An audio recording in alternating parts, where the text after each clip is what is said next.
let's try it again. I messed up for a second there. It has been a long time since I last done something like this, but hi everybody, how are you all doing? Hi. I'm gonna put the music on real quick. There we go.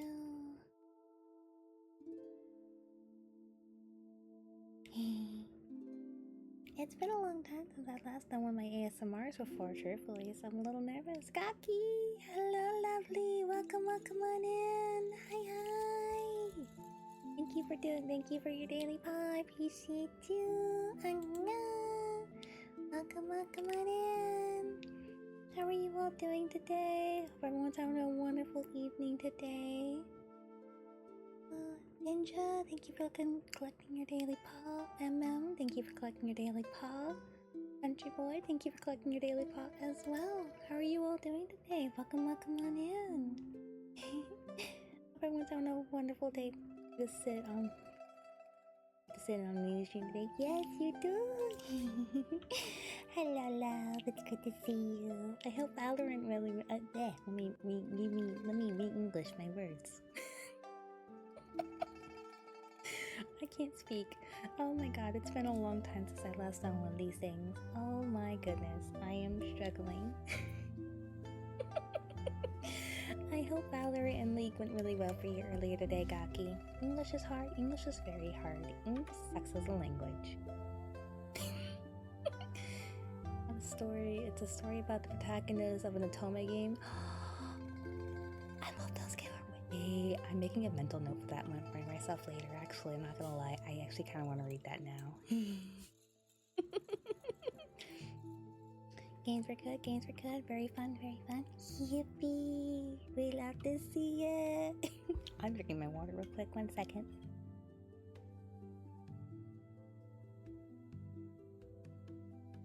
Oh my goodness, it's been a long time since I last done one of these, actually. My voice is not warmed up for the soft voice ASMR time, but we are going to try and we are going to figure this out. The author, in their usual fashion, immediately throws all Otome conventions and tropes out the window to do their own twist on the genre, mainly as in the first page. Oh. I love stories like those, actually. I'm a big Otome fan. I love my Otomes, honestly. So hearing a trope like that be like thrown out the window like that, like sign me up, please and thank you. I need to see what this is all about. My ears have never been more blessed. I'm very happy to hear that, please. Eversword does that with all their stories. I need to read this, actually. I really need to read this now. I'm very invested in seeing what this is all about. Like I said, I love my Otome games. I love my fictional men. My fictional men are great. They clearly make the setting a common, well-established setting. Oh, I love that.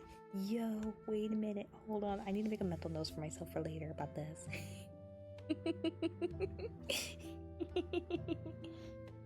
Oh, that sounds like a fun though. If they do actually get it adapted,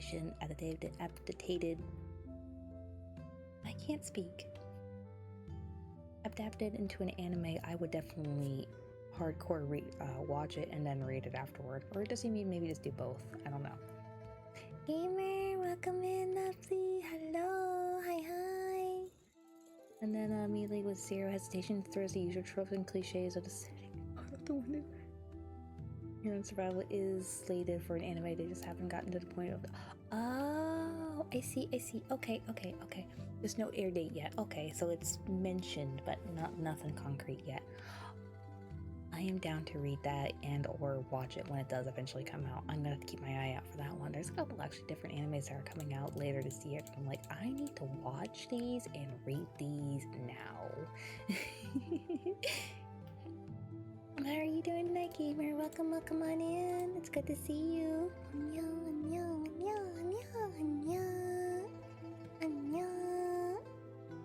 Strider, hello, love. Good to see you. How you doing? Hi. We're getting everybody in them tonight. Let's go. Wait to see that.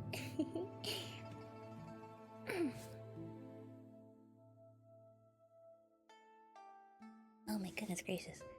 Maybe two of the author's other stories. Yes, I'd love to see it. I love that dedication like that. I almost read that as Apothecary Diaries, and they're like, wait, Apothecary Diaries? Mine? What's this of a demon and monster evolution story? Ooh. Okay, I am very invested in checking out what these are all about, truthfully. I'm very, very invested. Vermo. Oh, I see. I'll go home like an hour ago. I'm glad to be here. Yippee! Well, at least now you can wind down with some comfiness and all that good stuff there for tonight. Also, Scarlett, thank you so much for the follow. Welcome to Strays, my dear, and thank you for collecting your daily paw. Welcome on in. It's a pleasure to meet you, my dear. Hello. How are you doing tonight? Villainous, that was once a remote player. Oh. Ooh, curiosity is nya. Also, nya. Thank you for the nyas. Appreciate you. Girl, Demon Noble Girl, Story of a Careless Demon. I feel like I've heard that one before. That one sounds kind of familiar to me. Oh, I've actually been checking out some of the books that you've been recommending in the Discord there, Ninja. I really want to check these out so bad. Just like, money go burr. Money go burr. Once I do eventually start working again, I can actually start gathering the books together and everything I've been wanting to read. I was okay until something happened with my school friends. Oh, Strider, that's rude. How could you? I'm so sorry, Scarlett. I hope everything goes okay for your school friends there. Hope we are able to. Hope the little community here is able to help you wind down everything and hopefully bring back a little smile to your face there. Strider, you goober nugget.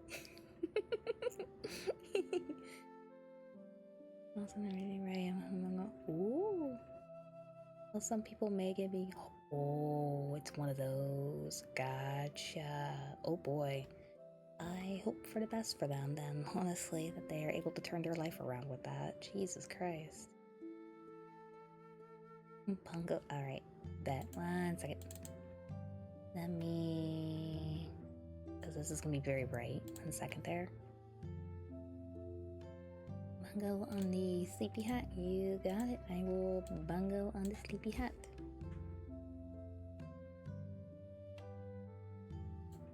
There you go.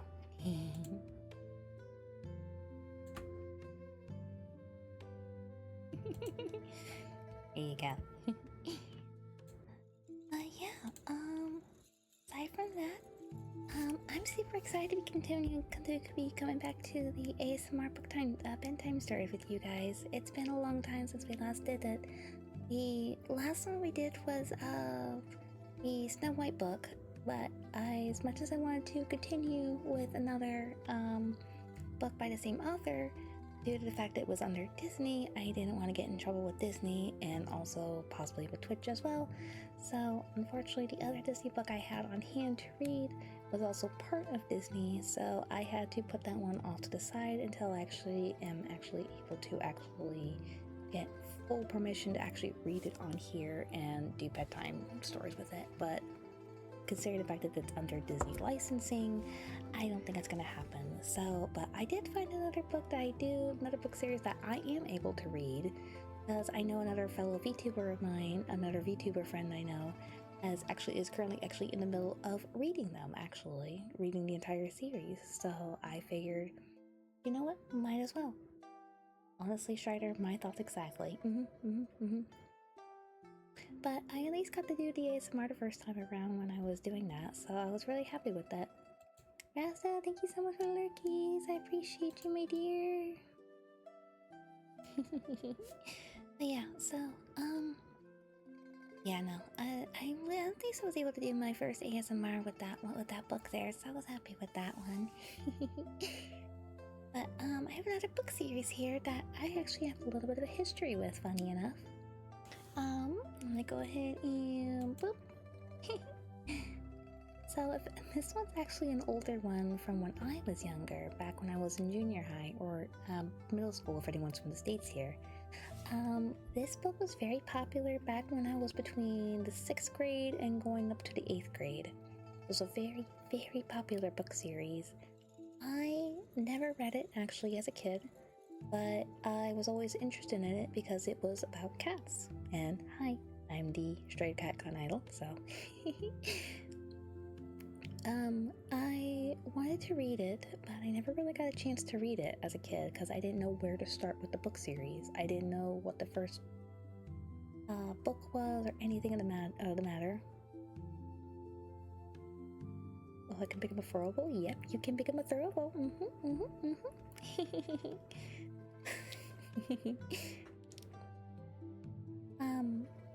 Until years later, one of my close friends, Fangs, Jay, or as she's known on here as Fangs_EXE, she is actually a huge fan of this book series. And I talked to her about it, I think a couple of years back, telling her I was interested in the book series because she was doing a lot of like OC arts for her own characters for this book series, and I was very interested in it. She told me what books. I'm back. How to join the Discord. Welcome on in, my dearie. Hello. I'm glad you can join the little community that we have. Warrior cats? Yep, warrior cats. But Jay told me about the entire book series line and where I should start it and where it kind of goes from there. I got this. I actually have the first 3 volumes of the book actually with me. Funny enough, I got it for Christmas. I think about it a couple of years ago. Actually, if I'm thinking about it now. And I started book 1. I loved the book. I loved the series it was going with. And then I got to book 2 and I got halfway through it, and I unfortunately never got a chance to actually finish reading the entire book series, or the last 2 books. I put it down to do something else because I was in the middle of reading another manga, or I had picked up another manga at the time, and I just never had a chance to come back to it. I picked it up again for a little bit, but I didn't remember what was going on prior with where I was at, so I was like, I don't know where I'm at. I don't feel like rereading it because I'm already so far ahead into this chapter, and I kind of just forgot about it.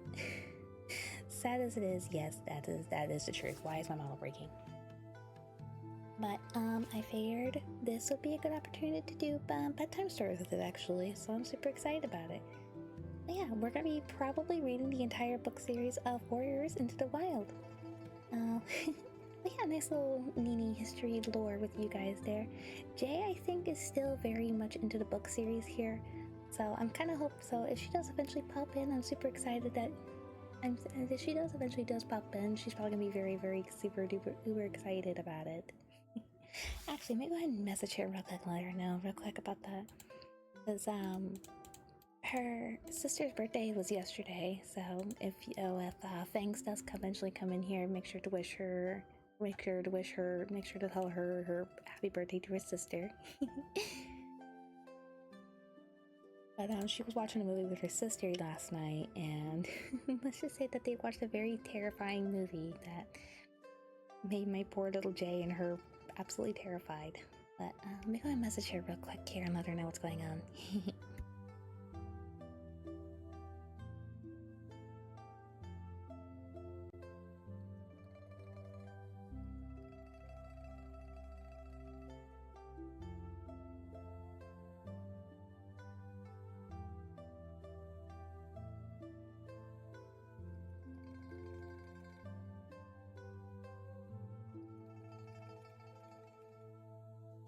That's cake? Oh, you got cake? What kind of cake do you got? Curiosity?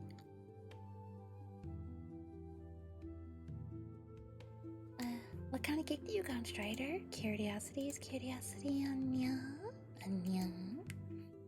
In the meantime, let's go ahead and pop open that first book there. Give me 1 second.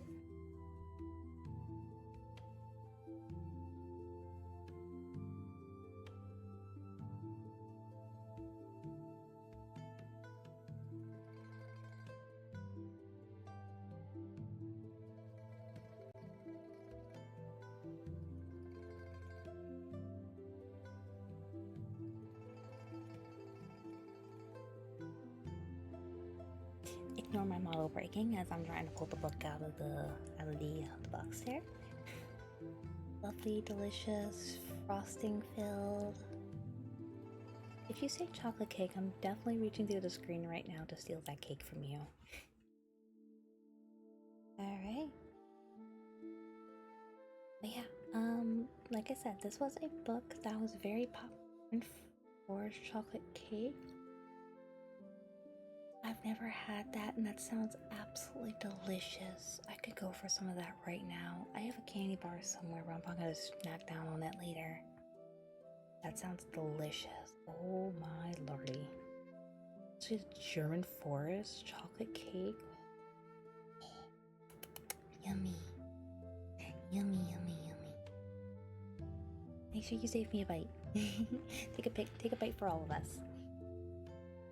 Oh, my foot scared me. 1 second. Actually, that might be her.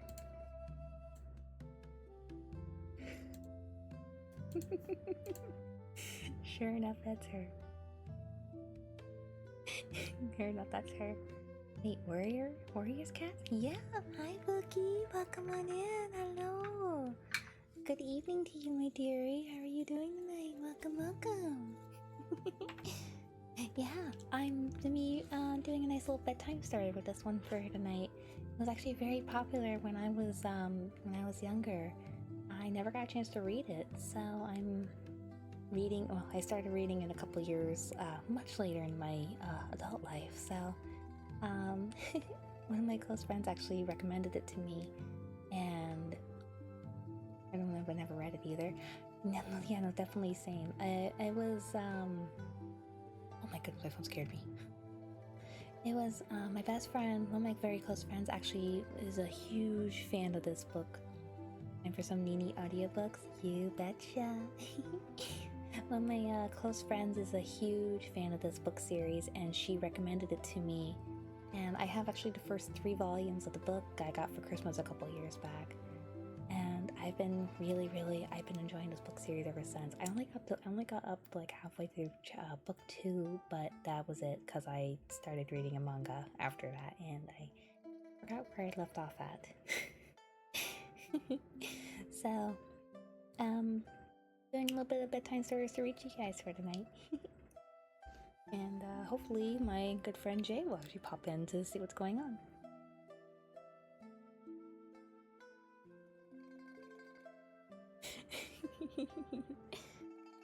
Yeah, for anyone who's new in chat, this is actually going to be my second time reading ASMR to you all. So I'm looking for anyone new in chat. This is my second time doing ASMR for everybody here. So hope you all enjoy. Okay, let me push my keyboard back. That way I can rest my arms right here. There we go. Alright. I might take pauses here and there, chat, just drink some water because I'm not used to doing ASMR anymore, doing the whispering for a long period of time, so I do apologize if I do go quiet for a minute or two. Oh, and let me know if the music needs to be adjusted by any chance too as well. If it's too low or too overpowering, do let me know as well, okay? But for right now, let's go ahead and read Warriors Into the Wild, Volume 1. Prologue. Half moon glowed as smooth, burnished boulders, turning them silver. The silence was broken only by the ripple of water from the swift black river and the whisper of trees in the forest beyond. There was a stirring in the shadows, and from all around, lithe darkness shapes crept stealthily over the rocks. Unsheathed claws glinted in the moonlight, weary eyes flashed like ember. And then, as if on a silent signal, the creatures leapt at each other. And suddenly the rocks were alive with rustling, screeching cats. You know what? Let me go ahead and I'll keep on going there for a little bit longer, actually. The center of the frenzy of fur and claws, a massive dark tabby pained, a bracken-colored, palm to the ground and drew up his head triumphantly. Oakheart, Tabby growled. How dare you hunt in our territory? Sunning rocks belong to the ThunderClan. After tonight, Tigerclaw, this will be another RiverClan hunting ground. The bracken-colored Tom spat back. A warning yowl came from the shore, shrill and anxious. Look out, more RiverClan warriors are coming. Tigerclaw turned to see sleek, wet bodies sliding out of the water below the rocks, the drenched with RiverClan warriors. Bounded silently up to the shore, hurled themselves into battle without even stopping to shake the water from their fur. Dark Tabby glared down at Oakheart. You may swim like otters, but you and your warriors do not belong in this forest. He drew back his lips and showed his teeth as the cat struggled beneath him. The desperate scream of the ThunderClan she-cat rose above the clamor. A wiry RiverClan Tom had pinned the brown warrior flat on her belly. Now he lunged toward her neck with jaws still dripping from his swim across the river. 3 minutes till the ads, by the way, folks. Want to give you all a heads up there. Tigerclaw heard the cry and let go of Oakheart. With a mighty leap, he knocked the enemy warrior away from the she-cat. Quickly, Mousefur, run, he ordered, before turning on the RiverClan Tom who had threatened her.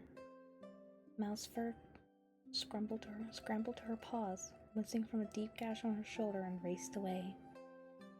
Behind her, Tigerclaw spat with rage as the RiverClan Tom sliced open his nose. Blood blinded him for an instant, but he lunged forward regardless and sank his teeth into the hind leg of his enemy. The RiverClan cat squealed and struggled free. Tigerclaw! The yowl came from the warrior with a tail as red as a fox fur. This is useless. There are too many RiverClan warriors. No Redtail. ThunderClan will never be beaten. Tigerclaw yowled back, leaping to Redtail's side. This is our territory. Blood was swelling around his broad black muzzle, and he shook his head impatiently, scattering scarlet drops onto the rocks. ThunderClan will honor your courage, Tigerclaw, but we cannot afford to lose any more of our warriors. Redtail urged. Blue Star would never expect her warriors to fight against these impossible odds. We will have another chance to avenge this defeat. He met Tigerclaw's amber-eyed gaze steadily, then reared away and sprang onto a boulder at the edge of the trees. Retreat, ThunderClan, retreat, he yelled. At once his warriors squirmed and struggled away with their opponents. Spitting and snarling, they backed away, back towards Redtail. For a heartbeat, the RiverClan cats looked confused. Was this battle so easily won? Oh, I didn't realize we were in ads right now. My apologies there. Speaking of which, I can go ahead and take the Bungo cat out.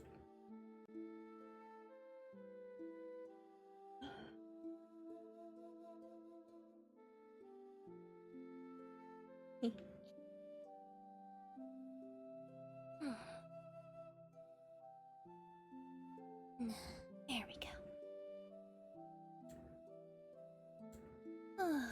Okay. Also, I also didn't get a chance to say it all earlier when we rephrase that. I didn't get a chance to say, but we actually just recently hit 800 followers on Twitch here. And I just want to say a huge thank you to everyone who has been with me since I first started, and has been with me and has been coming into the strays ever since. So honestly, big shout out to you guys for sticking with me up to this point here. I appreciate you all so very much. You have made my streaming hobby very, very much.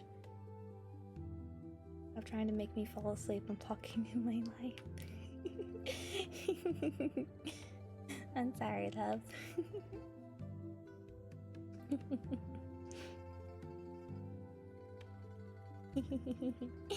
Sorry, Scarlet. It is bedtime stories though for me, so I do apologize. Your voice is cute. Thank you. I appreciate that. I don't do this voice very often, so it's kind of a different take on this, truthfully. So I'm usually a lot more loud than this. If you, I'm actually a lot more louder than this, truthfully. So. But hopefully by next week and everything, I'll be back to doing my regular games and everything. That way you can actually definitely hear what I really sound like when I'm at full volume.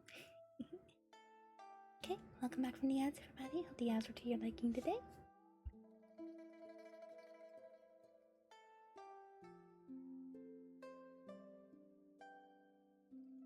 Okay, let us continue on, shall we?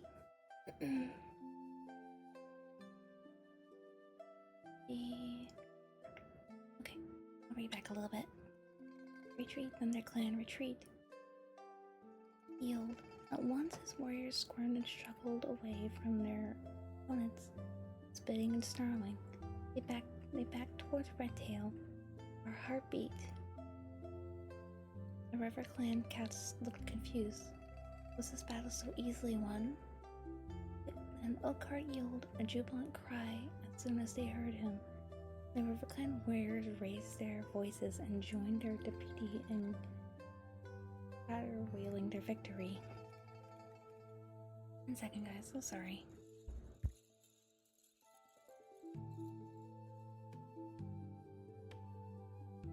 Okay, never mind. We're good. I'm gonna put my phone on mute. There we go. That way it's not leaking into the mic here. Sorry about that there. Okay, let's continue. Caterwauling their victory. Redtail looked down at his warriors. With a flick of his tail, he gave the signal, and the ThunderClan cats divided down the far side of the sunning rocks, then disappeared into trees. Tigerclaw followed last. He hesitated at the edge of the forest and glanced back at the blood-stained battlefield. His face was grim, his eyes furious slits, then leaped after his clan into the silent forest.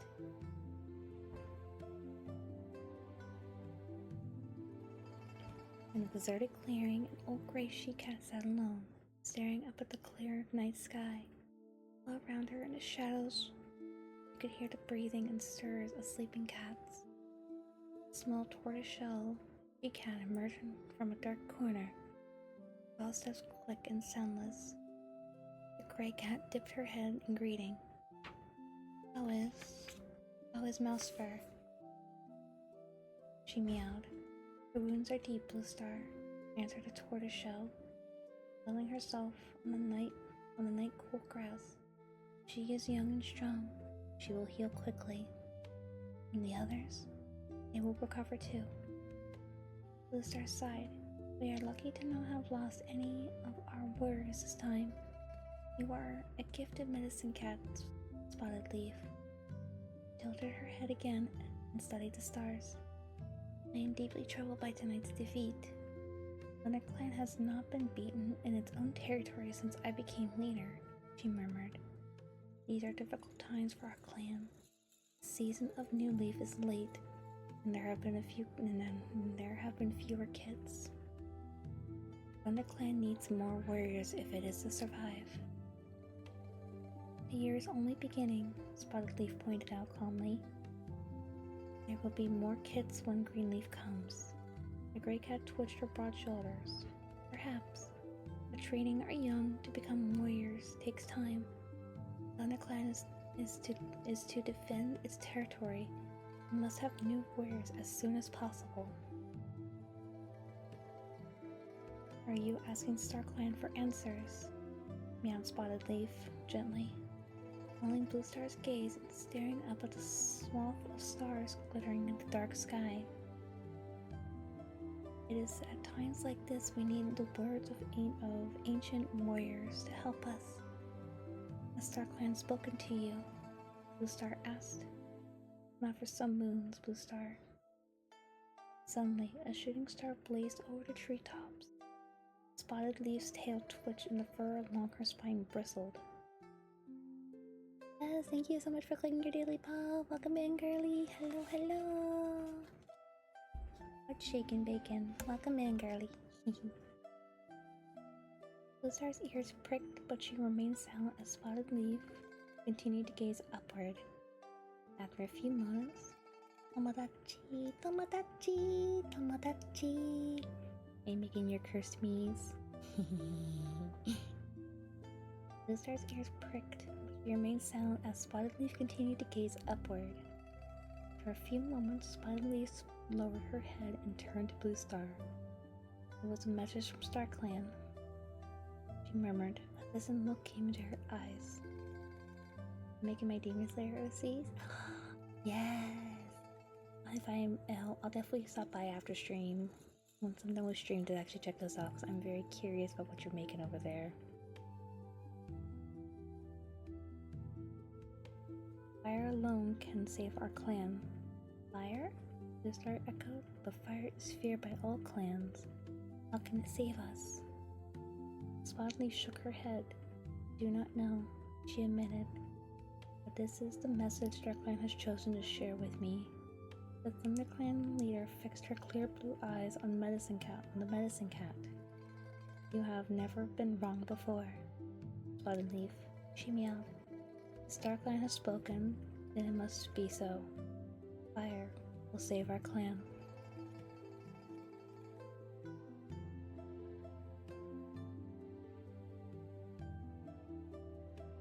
Alright, and we're on to chapter 1. It was very dark. Percy could sense something was near. The young Tomcat eyes opened wide as he scanned the dense undergrowth. This place was unfamiliar, but a strange sense drew him onward, deeper into the shadows. His stomach growled, reminding him of his hunger. He opened his jaws slightly to let the warmth smells of the forest reach the scent glands in the roof of his mouth. Musty odors of leaf mold mingled with the tempting aroma of a small furry creature. Suddenly, a flash of gray raced past him. Rusty stopped still, listening. It was hiding in the leaves, less than two tail lengths away. Goodness gracious. Rusty knew it was a mouse. He could feel the rapid pulsing of a tiny heartbeat within his ear fur. He swallowed, stifling his rumbling stomach. Soon, his hunger would be satisfied. Slowly, he lowered his body into position, crouching for attack. He was downwind of the mouse. He knew it was not aware of him. With one final check on his prey's position, Rusty pushed back hard on his haunches and sprang, picking up leaves on the forest floor as he rose. The mouse dived for cover, heading toward a hole in the ground. But Rusty was already on top of it. He scooped it up into the air, and looking the helpless creature with his thorn-shaped claws, flinging it up high arc onto the leaf-covered ground. The mouse landed dazed, but alive. It tried to run, but Rusty snatched it up again. He tossed the mouse once more, this time a little farther away. The mouse managed to scramble a few paces before Rusty caught up with it.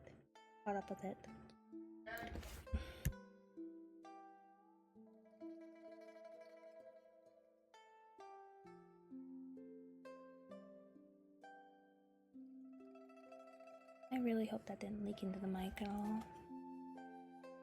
Ay. Sorry about that, folks.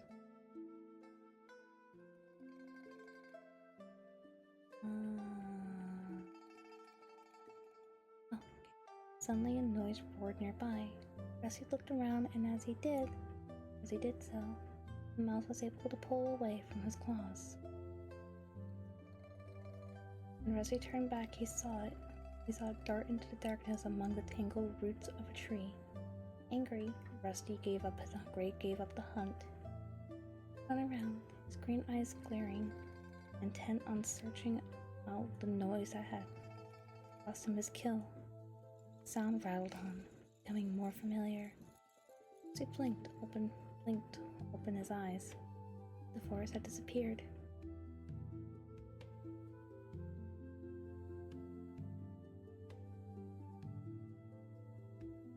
Okay, yeah, no, that was my dad. I'm so sorry about that, guys. That wasn't too clear. I'm very sorry about that, guys, if you guys didn't hear anything. But yeah, no, that was just my dad calling. I had my door closed, so I don't know how it was able to leak in. Try turning that down just one more tab. There we go. There we go. Okay.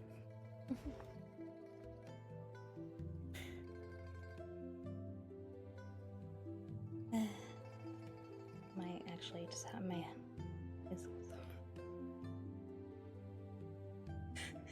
no.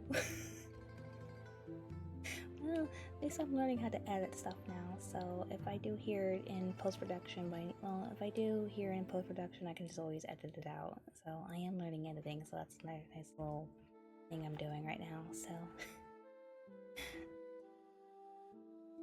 Gosh dang it. Okay, we got this. Easy peasy. Okay. Boris had disappeared. He was inside a hot and airless kitchen, curled in his bed. Moonlight filtered through the window, casting shadows on the smooth, hard floor. The noise had been the rattle hard. Dried pellets of food as they were tipped into his dish, as they had been dreaming.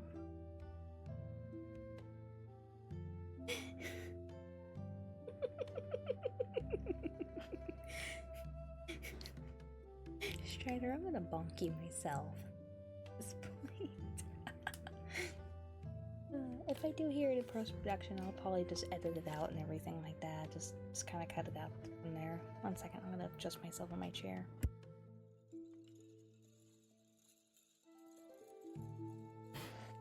Okay, there we go. I am starting to learn how to edit stuff. I'm learning how to edit videos and everything, so I definitely want to see if I can't see how bad it was. You're coming through the mic here.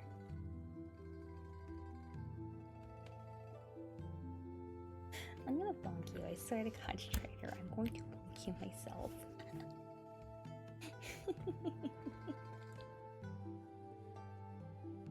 You're a goober. In his head, he rests his chin on the side of his bed, collar wrapping comfortably around his neck. In his tram, he had felt fresh air ruffling the soft fur where the collar usually pinched. As he rolled onto his back, savoring the dream for a few more moments. He could still smell mouse. The third time since full moon that he had a dream, and every time the mouse had escaped his grasp. He licked his lips. From his bed, he could smell the bland odor of his food. Owners always refilled his dish before they went to bed. The dusty smell chased away the warm sense of his dream, but the hunger rambled on in his stomach. The Rusty stretched the sleep out of his limbs and padded across the kitchen floor to his dinner. The food felt dry and tasteless on his tongue. Rusty reluctantly swallowed one mouthful. He turned away from the food dish and pushed his way out through the cat flap, hoping that the smell of the garden would bring back the feelings from his dream.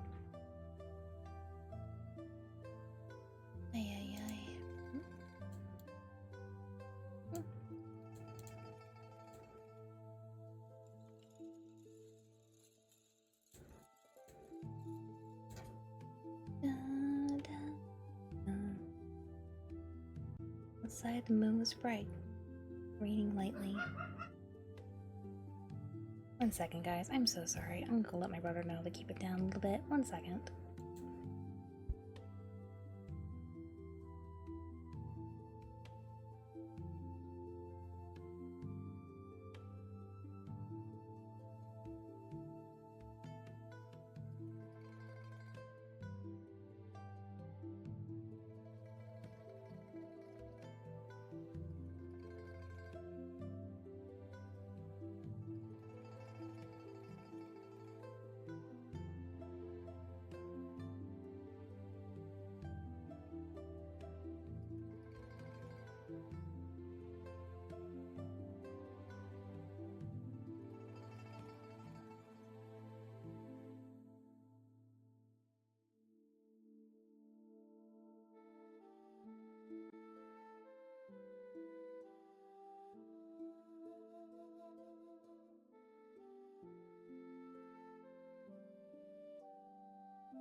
Sorry about that, guys.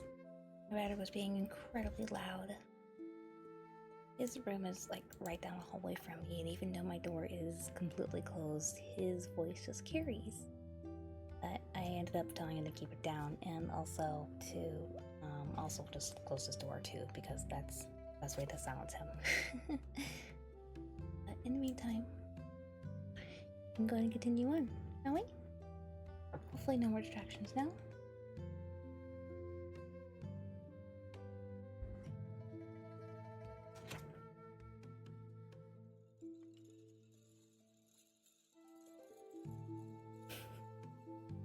What the hell? Strider, I swear to God.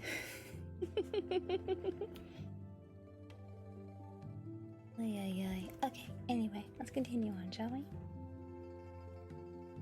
Outside the moon was bright. It was raining lightly. Rusty stalked down the tidy garden, following the starlit gravel path, feeling the stones cold and sharp beneath his paws. He made his dirt beneath a large bush with glossy green leaves and heavy purple flowers. Their sickly sweet scent clothed the damp air around him. He curled his lip to drive the smell out of his nostrils. Afterward, Rusty settled down on top of one of the posts in the fence that marked the limits of his garden. It was a favorite spot of his. He could see right into the neighboring gardens as well as into the dense green forest on the other side of the garden fence. Rain had stopped. Behind him, the close-cropped lawn was bathed in moonlight. Beyond his fence, the woods were full of shadows. Rusty stretched his head forward to take a sniff of the damp air. His skin was warm and dry under his thick coat. But he could feel the weight of the raindrops that sparkled on his ginger fur. He heard his owners giving him one last call from the back door. He went to them now, to greet him with gentle words and caresses, and welcome into their bed, where they would purring, warm in the crook of a bent knee. At this time, Rusty ignored his owner's voices to turn his gaze back to the forest. The crisp smell of the woods had grown fresher out of the rain. Suddenly, the fur on his spines prickled. Something moving out there? Something watching him? So he stared ahead. It was impossible to see or smell anything in the dark, free, scented air. His chin boldly stood up and stretched, one paw gripping each corner of the fence post as he straightened his legs and arched his back, closed his eyes and breathed in the smell of the woods once more. It seemed to promise him something, tempting him onward into the whispering shadows. Tensing his muscles, he crouched for a moment. He leaped lightly down into the rough grass on the other side of the garden fence. He landed, the bell on his collar rang out through the still air I can't read, oh my goodness. The collar rang out through the still night air. Where are you off to, Rusty? Yelled a familiar voice behind him. Rusty looked up. The young black and white cat was bouncing ungracefully on the fence. Hello, Smudge, Rusty replied. You're not going into the woods, are you? Smudge's amber eyes were huge. Just for a look. Rusty promised, shifting uncomfortably. You want to get me in there? Dangerous. Smudge wrinkled his black nose with distaste. Henry said he went into the woods once. The cat lifted his head and gestured his nose over the rows of fences toward the garden where Henry lived. That old fat tabby never went into the woods, Rusty scoffed. He's hardly been beyond his own garden since his trip to the vet. All he wants to do is eat and sleep. Honestly, that's a valid point, actually. I think all cats just want to eat and sleep. I know my cats do.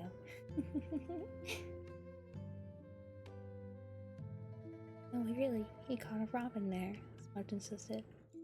Well, if he did, then it was before the vet.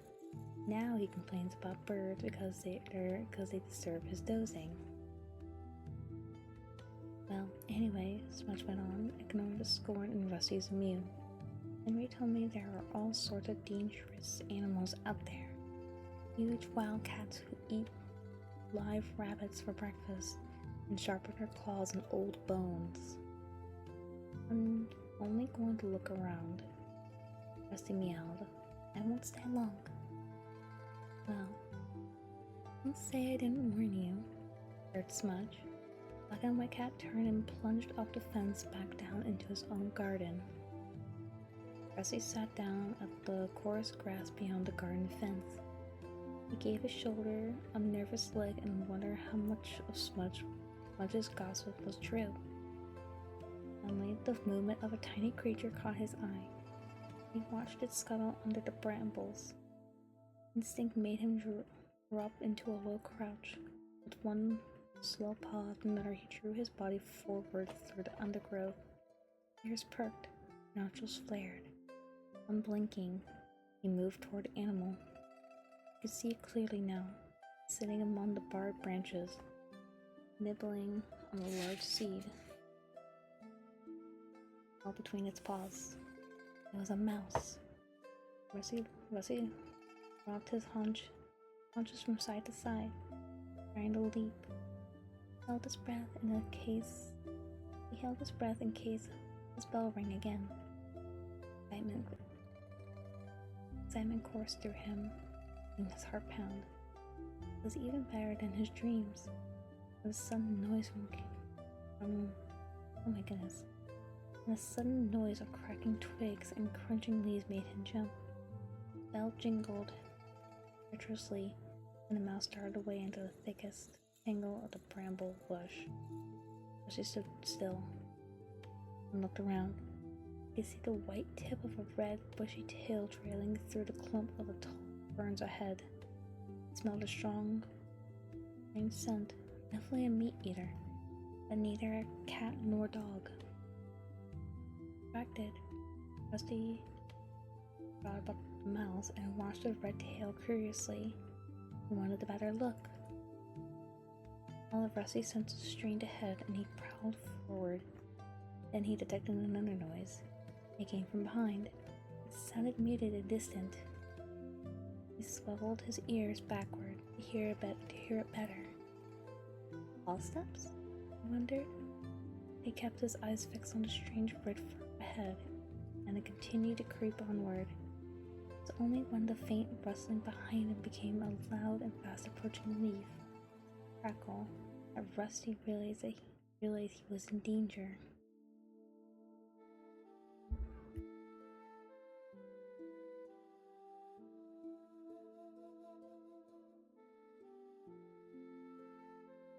Okay, here we go.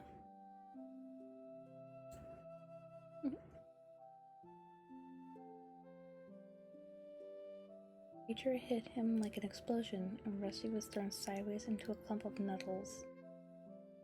Twisting and yowling, he tried to throw off the attacker that had fastened itself to his back. It was gripping him with incredible sharp claws. Rusty could feel spiked teeth breaking at his neck. He writhed and squirmed from whisker to tail. He couldn't free himself. For a second he felt half helpless, then he froze. Thinking fast, he flopped over onto his back. He knew instinctively how dangerous it was to expose his soft belly, but it was only a chance. He was lucky. The play seemed to work. He heard a huff beneath him as the breath was knocked out of his attacker. Breathing fiercely, Rusty managed to wiggle free. Without looking back, he sprinted towards home. Behind him, a rush of paw stabs told Rusty his attacker was giving chase. Even though the pain from his scratches stung beneath his fur, Rusty decided he would rather turn and fight than let himself be jumped on again. He skipped to a stop, spun around, faced his pursuer. It was another kitten with a thick coat of shaggy gray fur, strong legs, and a broad face. On a heartbeat, as he smelled this was a tom, and sensed the power in the sturdy shoulders underneath the soft coat. And the kitten crashed into Rusty at full pelt. Taken by surprise, Rusty's turnabout. fell back into a dazed heap. The impact knocked the breath out of Rusty, and he staggered. He quickly found footing and arched back, puffing out his orange fur, ready to spring onto the other kitten. But the stagger simply sat up and began to lick. Oh my goodness, I can't read. I'm so sorry, guys. But the stagger simply sat up and began to lick a forepaw, a sign of aggression gone. As he felt strangely disappointed, every part of him was tense, ready for battle. Hi there, kitten pet, yelled the gray Tom cheerily. He put up quite a fight for a tame kitty. I think I know who this is. I forgot. Okay, I was right. Okay.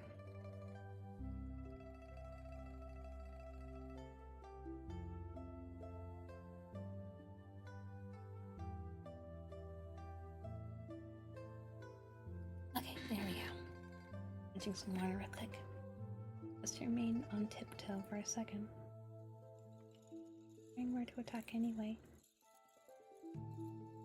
Green! Thank you so much for the raid! So fun to welcome in. Thank you so much for collecting your daily paw. New phone, who days? Hi Toes, welcome in guys. How was Pokemon Snap? Green eggs are reading. Let's go! Come in raiders. Hello, hello. How was Pokemon Snap? You got drugged? Wait, what? I'm concerned. Oh boy, what did you do, Green? You ate a mushroom, the shrooms got it. Not the shrooms. Oh no, not the shrooms. Why the shrooms? So is that GG? Game over, I guess? I hit a bro with an apple, it hit me with spores, and it became sleepy RL. Understandable. You know what? That's valid. Oh wow. Welcome in, raiders. If you don't know who I am, my name's Edie the Neko. I'm your local stray cat gone idol. I'm a little variety. There's a variety of games such as RPG games, horror games, rhythm games, visual novels, and games I want to show you well. I'm here tonight doing some bedtime stories and nice little ASMR time as we read Warriors Into the Wild, a book series I never got a chance to read as a kid, but I read much later into my adult life, and we're just doing some bedtime stories, and hopefully you guys can relax, get cozy, get blankets, get your favorite plushie, all that good stuff, and hopefully the sound of my soothing bedtime stories are able to soothe you for the night. But Green, thank you so much for the raid, my dear. I hope Pokemon Snap was a lot of fun for you. I gotta go watch the VOD because I left during half of it, so. But I hope Snap was fun, and I hope you also got your chicken nuggets too. Thank you again so much for the raid, my dear. If anyone from Green's raid has to take care of some interesting stuff, don't move one little bit. I'll be sure to take care of you and your community and give you guys a bunch of juice boxes. For right now, sit back and relax and enjoy the bedtime stories I have reading for you all. We just met. How goes the reading so far? We are currently right now on chapter 1, and we just met our protagonist right now, our little orange tabby cat named Rusty. He is, we just met our little protagonist cat, Rusty, and he's actually we were just about getting to the point where he is meeting another fellow cat who seems to be a wild cat. But we're still currently not really we're not all the way through right now, but we're getting to a good point right now. I do know what this part's coming up here right now is, so I'm super excited.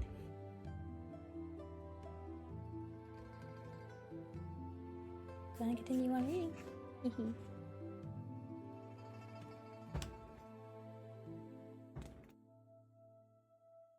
Rusty remained on tiptoe for a second, wondering whether to attack anyway, and he remembered the strength he had felt in his kitten's paws when he had pinned him to the ground. He dropped onto his pads, loosened his muscles, and let his spine unbend. "I'll fight you again if I have to," he growled. "I'm Great Paw, by the way." The gray kitten went on, ignoring Rusty's threat. "I'm training to be a ThunderClan warrior." Rusty remained silent. He didn't understand what this gray what's-it was meowing about. He sensed the threat had passed. He hid his confusion by leaning down with like his truffled chest.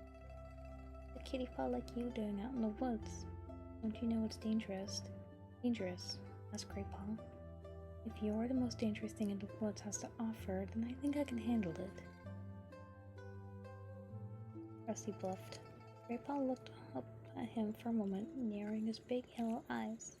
Oh, I'm far from the most dangerous. If I were even half aware, I'd given an intruder like you some real ones to think about.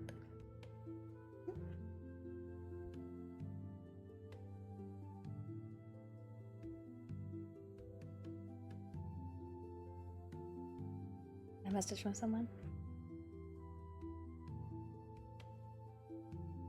Rusty felt a thrill of fear at these ominous words. What does cat mean by intruder? Anyway, meowed Grey Paw, using his sharp teeth to tug a clump of grass from between his claws. I didn't think it was worth hurting you. You're obviously not from the other clans. Other clans? Rusty echoed, confused. A loud, impatient hiss. You must have heard of the 4 warrior clans that hunt around here. I belong to the ThunderClan. Janan, welcome in, my dear. Thank you so much for clicking your daily paw. How are you doing tonight? Welcome, welcome. It's good to see you, my dearie.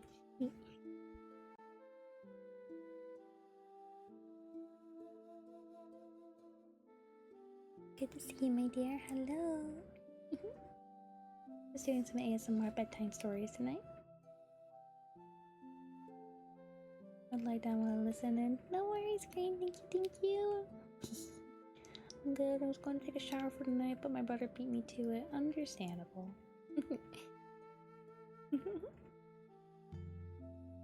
No, you can always take a shower tomorrow after all.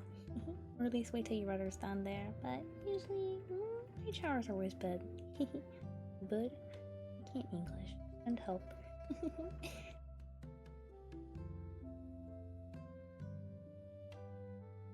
The other clans are always trying to steal prey from our territory, especially ShadowClan.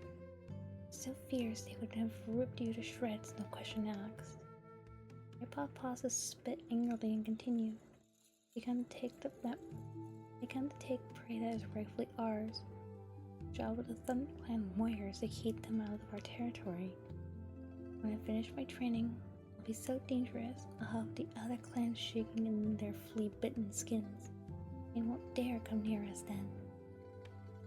As he narrowed his eyes, must be one of the wildcats Smudge had warned him about, living rough in the roads, hunting and fighting each other for every last scrap of food. Yet Rusty didn't feel scared. In fact, it was hard not to admit this confident kitten. Admired confident kitten. So you're not a warrior yet? He asked. Why, did you think I was? Grey Paw purred proudly. And he shook his white furry head. I won't be a real warrior for ages.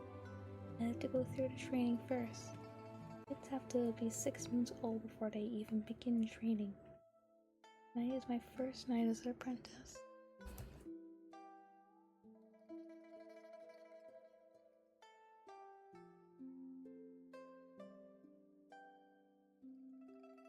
Why don't you find yourself an owner with a nice cozy house instead? Your life would be much easier. Rusty meowed. There are plenty of housefolk who take in a kitten like you. All you have to do is sit where they can see you and look hungry for a couple of days. And they feed me pellets that look like rabbit dropping and soft slop. Grey Paw interrupted. No way. I can't think of anything worse than being a kitten pet. Or nothing. But gulag toys. Eating stuff that doesn't look like food. Making dirt in a box of gravel. Sticking their noses outside only when two legs. Allow them. It's no life. Out here it's wild and it's free. We come in and go as we please. Finished his speech with a proud spit, then meowed mischievously. Until you've tasted a fresh killed mouse, you haven't lived. Haven't you ever tasted mouse? No, Rusty admitted, a little defensively. Not yet. I guess you'll never understand, Graypaw sighed. You weren't born wild. It makes a big difference. You need to be born with a warrior blood in your veins, or to feel the wind in your whiskers. Born into two-leg nests could never feel the same way. Rusty remembered the way he felt in his dream. That's not true, he meowed indignantly. Graypaw did not reply. He suddenly sniffed mid-leg. One pulse of raisins snuffed the air. I smell cats from my clan, he hissed. You should go. The only places find you hunting in our territory. He looked around, wondering how Graypaw knew any cat was approaching. He couldn't smell anything different on the least scented breeze. His fur stood on the note of urgency in Graypaw's voice. Quick, hissed Graypaw again. Run. As he prepared to spring into the bushes, not knowing which way was safe to jump. It was too late. A voice meowed behind him, firm and menacing. What's going on here? As he turned to see a large gray she-cat strolling majestically out from the undergrowth. It was magnificent. A hard word for me to say. White hair streaked her muzzle, and an ugly scar parted the fur across her shoulders. Her smooth gray coat shone like silver in the moonlight. Bluestar! White Rusty Graypaw crouched and narrowed his eye. Crouching from left for a second, cat, a handsome golden tabby, followed the gray cat into the clearing. It should be so near two-leg place, Graypaw. The golden tabby angrily narrowing his green eyes. I know, Lionheart. I'm sorry. Graypaw looked at his paw. Rusty copied Graypaw and crouched low to the forest floor, ears twitching nervously. These cats had an air of strength he had never seen in any of his garden friends. Maybe what Smudge had warned him about was true. Who is this? Asked the she-cat. Rusty flinched as she turned her gaze on him. Her piercing blue eyes made him feel even more vulnerable. He's no threat, meowed Graypaw quickly. He's not another clan warrior. Just a two-leg pet from beyond our territories. Just a two-leg pet? The words inflamed Rusty, but he held his tongue. The warning look in Bluestar's stare told him that she had absurd anger in his eyes, and he looked away. This is Bluestar. She's leader of my clan, Firepaw hissed. Rusty under his breath, and Lionheart. He's my mentor. Which means he's training me to be a warrior. Thank you for the introduction, Graypaw, meowed Lionheart coolly. Bluestar was still staring at Rusty. We fight well for a two-legged pet. Me. Rusty and Graypaw exchanged confused glances. She know. I've been watching you both, Bluestar went on, as if she had read their thoughts. We wonder how you would deal with an intruder, Graypaw. You attacked him bravely. Graypaw looked pleased at Bluestar's praise. Sit up now, both of you. Bluestar looked at Rusty. You too, kitty pet. Sat up immediately and held Bluestar's gaze evenly as she addressed him. You reacted well to the attack, kitty pet. Graypaw is stronger than you, but you used your wits to defend yourself, and you turned to face him when he chased you. I've not seen a kitty pet do that before. Rusty managed to nod his thanks, taken aback by such unexpected praise. Her next words surprised him even more. I have been wondering how you would perform out here, beyond two-leg place. Patrol the border frequently. I have often seen you sitting on your boundary, staring out into the forest. And now, at last, you've dared to place your paws here. Bluestar stared at Rusty thoughtfully. You do seem to have a natural hunting ability. Sharp eyes. would have caught the mouse if you had not hesitated so long. Really? Rusty stammered. Lionheart spoke now. His deep meow was respectful but insistent. Blue Star, this is a kitty pet. You should not be hunting in ThunderClan territory. Send him home to his 2 legs. Rusty prickled at Lionheart's dismissive words. Send me home? He meowed impatiently. Blue Star's words had made him glow with pride. She had noticed him. She had been impressed by him. If one come here to hunt for a mouse or 2, I'm sure there's enough to go around. Blue Star had turned her gaze. Blue Star had turned her head to acknowledge Lionheart's words. Now her gaze snapped back to Rusty.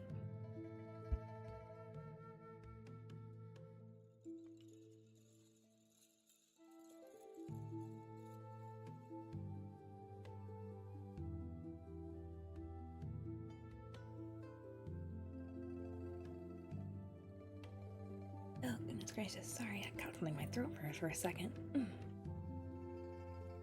Okay. Blue Star had turned her head to acknowledge Lionheart's words. Now her gaze snapped back to Rusty. Her blue eyes were blazing with anger. There's never enough to go around, she spat. If you didn't live such a soft, overfed life, you would know that. Rusty was confused by Blue Star's sudden rage. But one glance at a horrified look on Greypaw's face was enough to tell him he had spoken too freely. Lionheart stepped to his leader's side. Both warriors leaned over him now. Rusty looked into Blue Star's threatening stare, and his pride dissolved. These were not cozy fireside cats he was dealing with. They were mean, hungry cats. They were probably going to finish what Greypaw had started.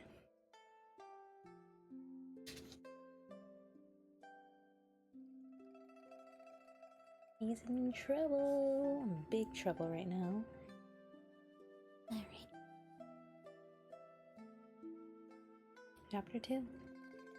Well, says Blue Star, her face only a mouse length from his now.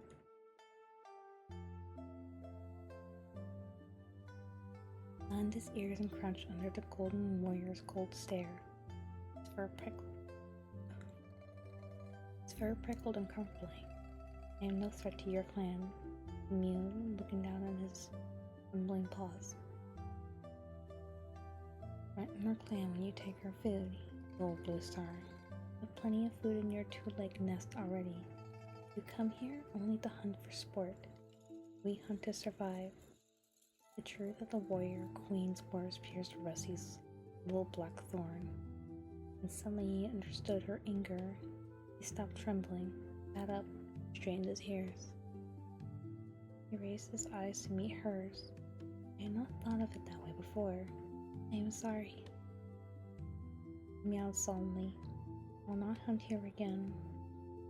Blue Star let her knuckles fall and signaled to Lionheart to step back. You are an unusual kitty pet, Rusty. He meowed. Greypaw's sigh of relief made Rusty's ears twitch. He heard the approval of Blue Star's voice and noticed as she swapped a meaningful glance with Lionheart. The look made him curious. The flash between the 2 warriors. Quietly he asked, is survival here really so hard?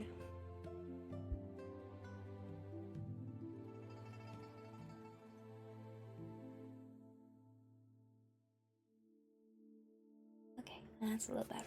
Okay. Our territory covers only part of the forest, answered Blue Star. We compete with other clans for what we have, and this year, new leaf means prey is scarce.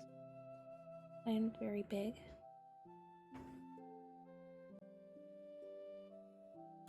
There we go. Okay. Land very big.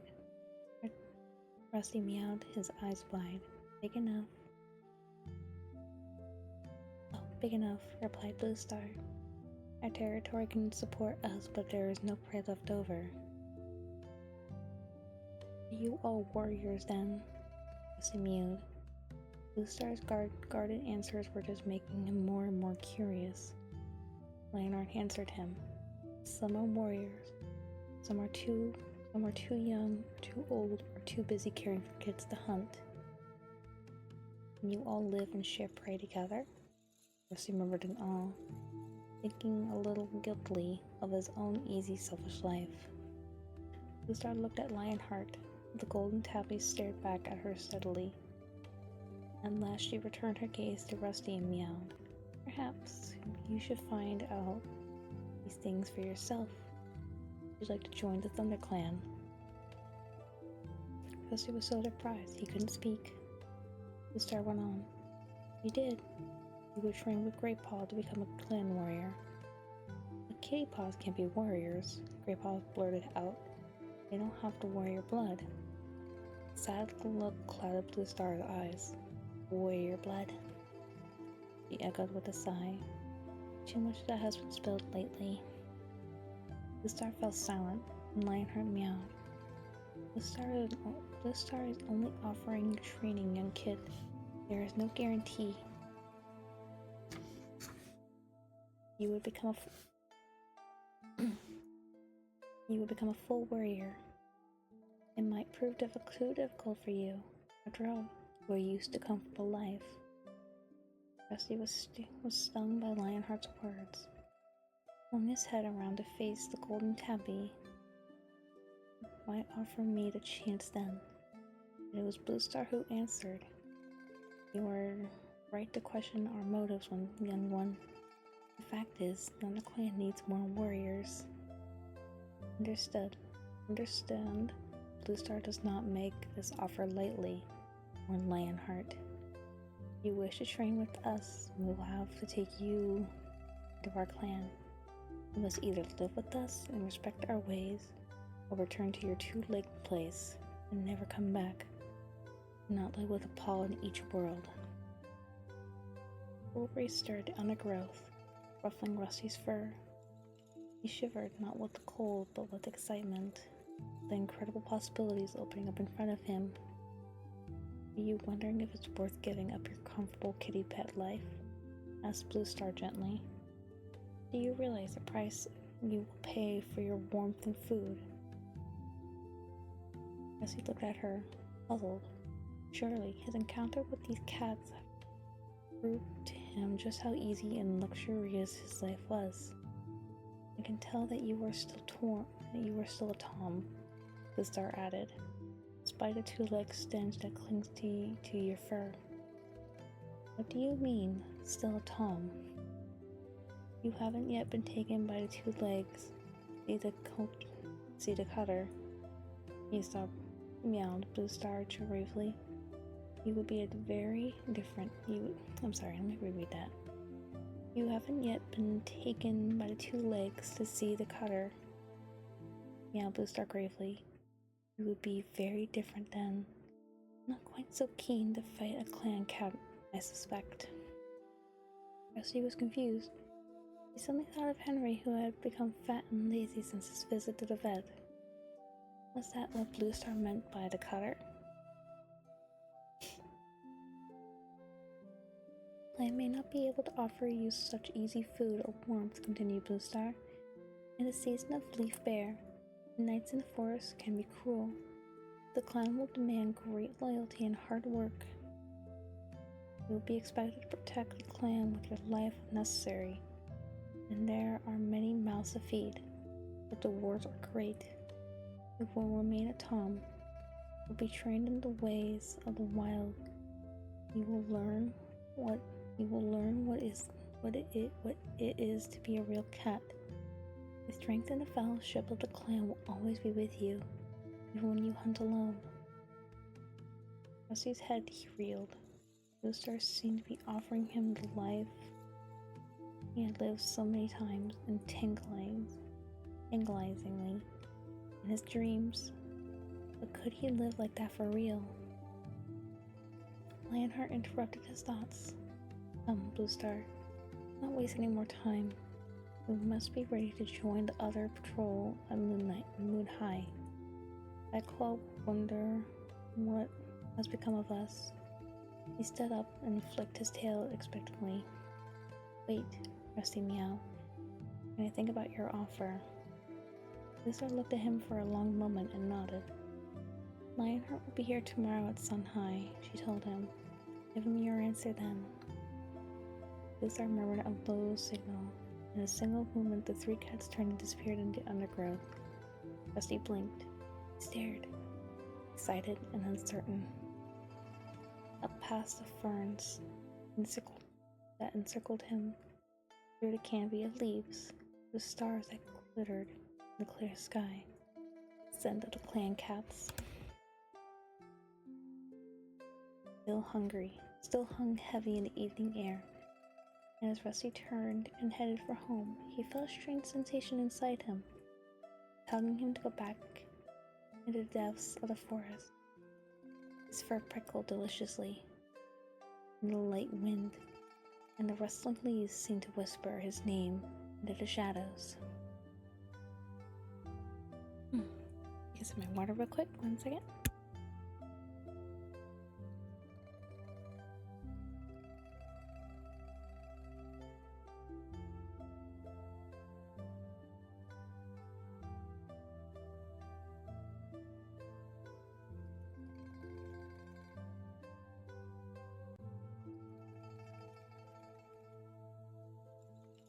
Alright, so we got a nice little taste of the warrior cats from Rusty finally.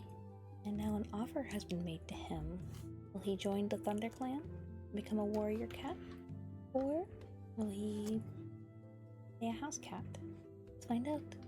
Chapter 3.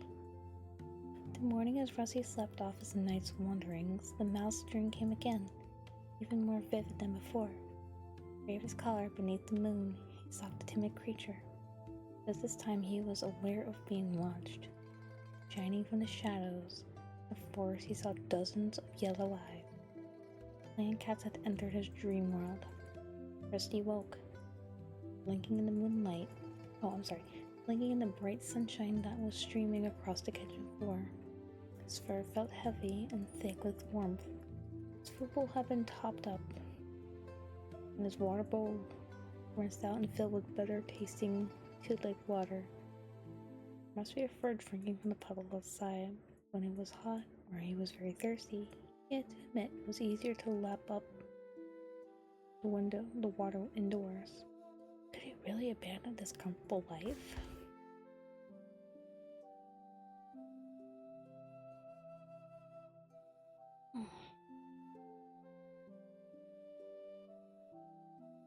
He ate and pushed his way out of the cat flap into the garden.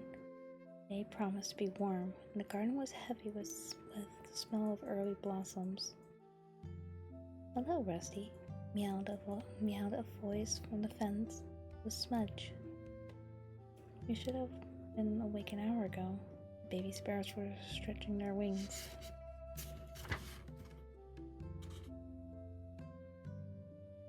Did you catch any? Rusty asked. Smudge yawned and licked his nose. Couldn't be bothered. I'd already eaten enough at home. Anyway, why weren't you out earlier? You were complaining about Henry sleeping his time away, and today you're not much better yourself. He sat down on the cool earth beside the fence and curled his tail neatly over his front paws. I was in the woods last night. Well, I'm in steady ass, everybody. Just want to give you guys a heads up with that.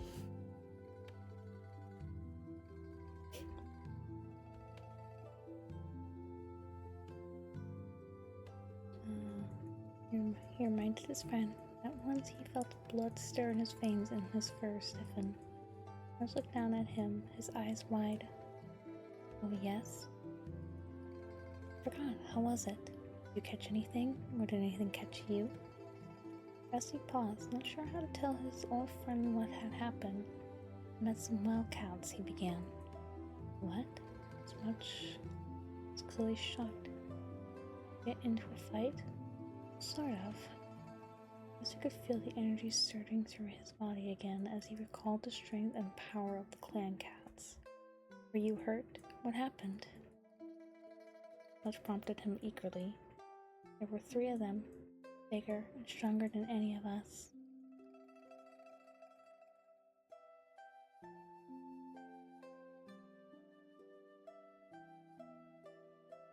There were 3 of them. Oh yeah.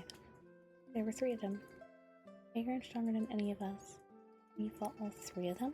Smudge interrupted, his tail twitching with excitement. No. Rusty meowed hastily.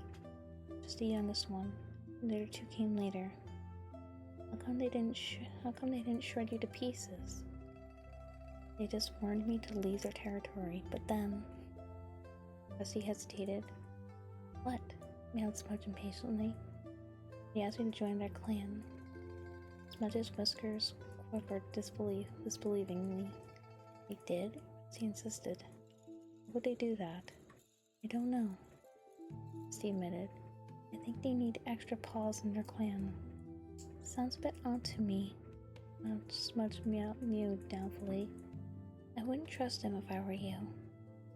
As he looked at Smudge, his black and white friend had never shown any interest in venturing into the woods. He was perfectly content living with his housefolk. You never understand the restless longing that Rusty's dreams stirred him night after night. I do trust him, she purred softly. I made up my mind. I'm going to join them. Smudge scrambled down from the fence and stood in front of Rusty.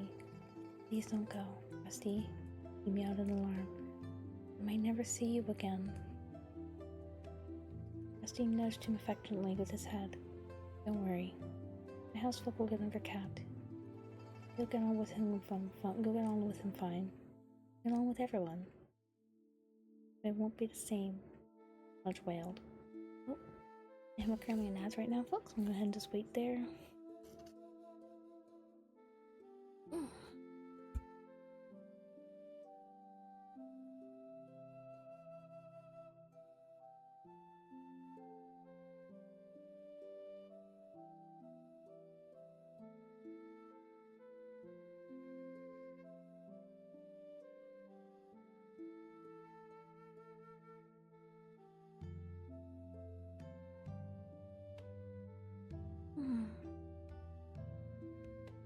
Okay.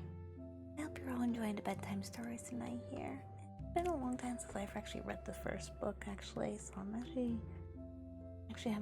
able to remember little bits and pieces of what's to happen eventually, so I'm super excited.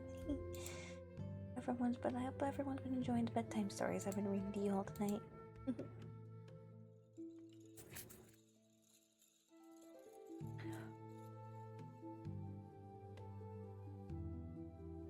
I guess you don't remember how many chapters we're actually. I think there's like 12, if I remember correctly.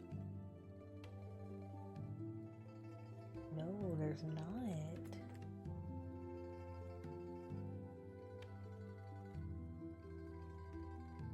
Oh, there's 25 chapters. Okay. That's right, there's 25 chapters, so...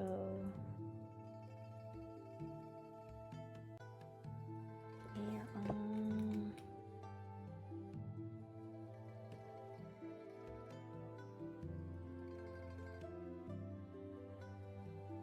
Okay, we're on chapter 3 right now, so I'll probably get to chapter 5, and then... That was my chair, my apologies. So I'll probably get to chapter 5, and then we'll see how I feel after that. I wasn't really planning on going for a very long time tonight with the reading here, because it has been a very long time since I last did ASMR like this, so my voice might be a little hoarse. I don't want to strain my voice a little bit here and there. I don't want to strain my voice with this, so...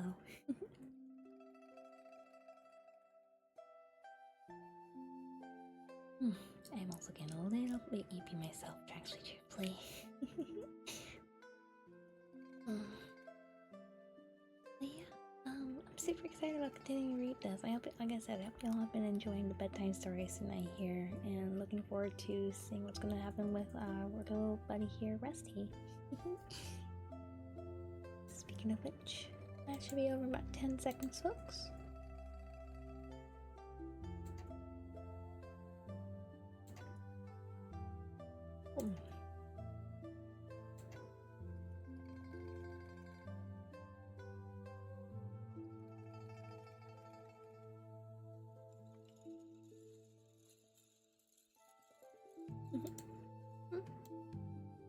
Oh, and ma'am, thank you so much for thank you so much for the sub. Thank you so much for the sub for 14 months. Thank you so much, my dear. Welcome in. Hi. 14 months, that's insane. Goodness gracious. Thank you so much. I appreciate that. Thank you. 14 months and going strong. Love to see it. Alright, I'm back from the ads, everybody. Let's go and continue on, shall we?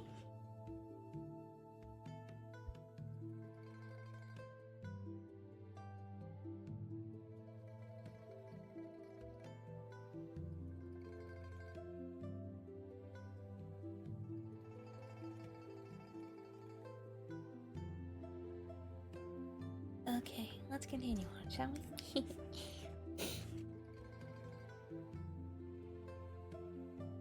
It won't be the same.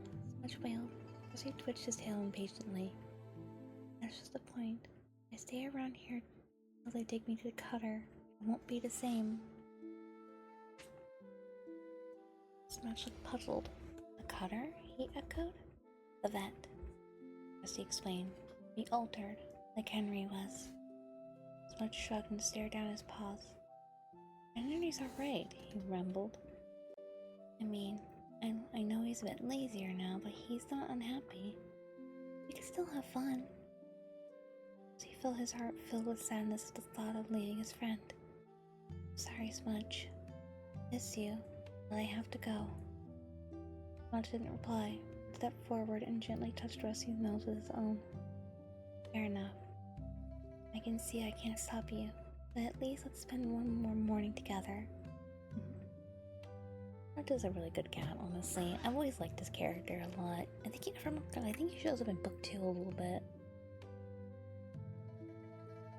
Rusty found himself enjoying the morning even more than usual, visiting his own haunts, Smudge, sharing words with the cats he had grown up with. Every one of his senses felt supercharged, as if he was poised before a huge jump. As sun high approached, Rusty grew more and more impatient to see if Lionheart would really be waiting for him. The audible buzz and meows from his old friend seemed to fade into the background, as all senses strained toward the woods. Rusty jumped down from his garden fence for the last time and crept into the woods. He had said goodbye. He said his goodbyes to Smudge. Now all his thoughts were focused on the forest and the cats who lived in it. As he approached the spot where he had met the clan cats the night before, he sat down and tasted the air. Tall trees shielded the ground from the midday sunshine, making it comfortably cool. Here and there a patch of sunlight shone through the gap in the leaves and lit up the forest floor. As he could smell the same cat scent as last night, but he had no idea whether it was old or new.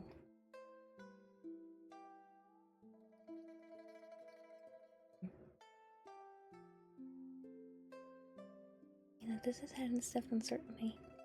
You have a lot to learn, meowed a deep voice. Even the tiniest clan cat knows when another cat is nearby. Rusty saw a pair of green eyes glinting from beneath a bramble bush. Now he recognized the scent. It was Lionheart. Can you tell if I am alone? Asked the golden tabby, stepping into the light.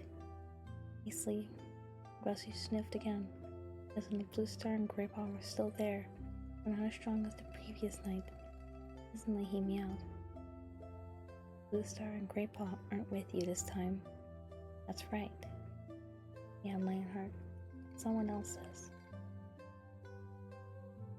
Rusty sniffed as the second clan cat strode into the clearing. This is Whitestorm, heard Lionheart, one of the ThunderClan's senior warriors.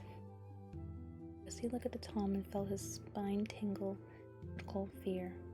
Was this a trap?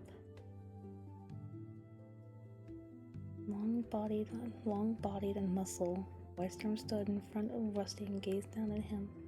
His white coat was thick and marked, and his eyes were the yellow of sun-baked sand.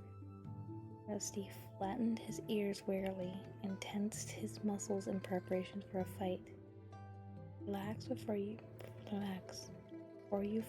your fierce scent brings unwanted attention, growled Lionheart.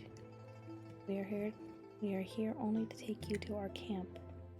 Rusty sat very still, hardly daring to breathe.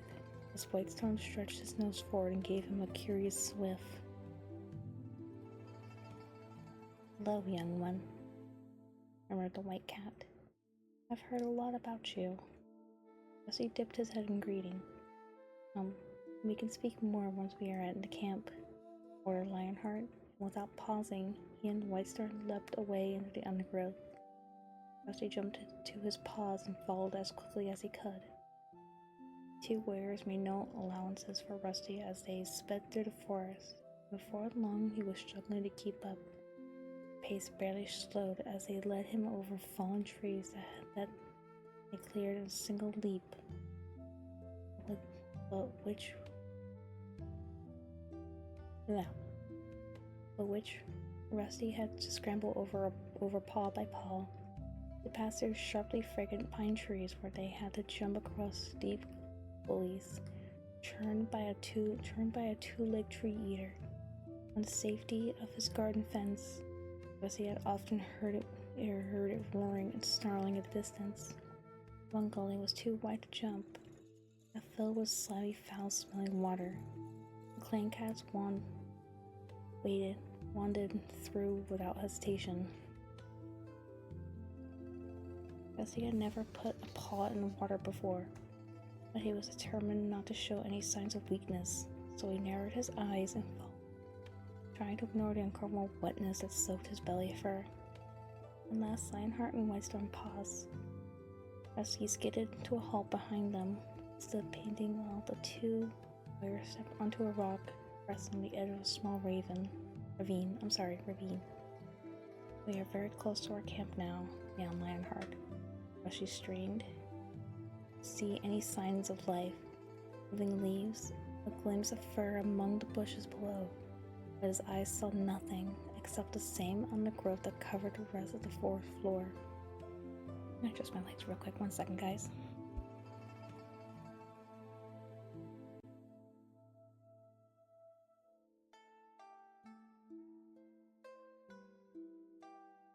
It's not easy having your legs crossed on something.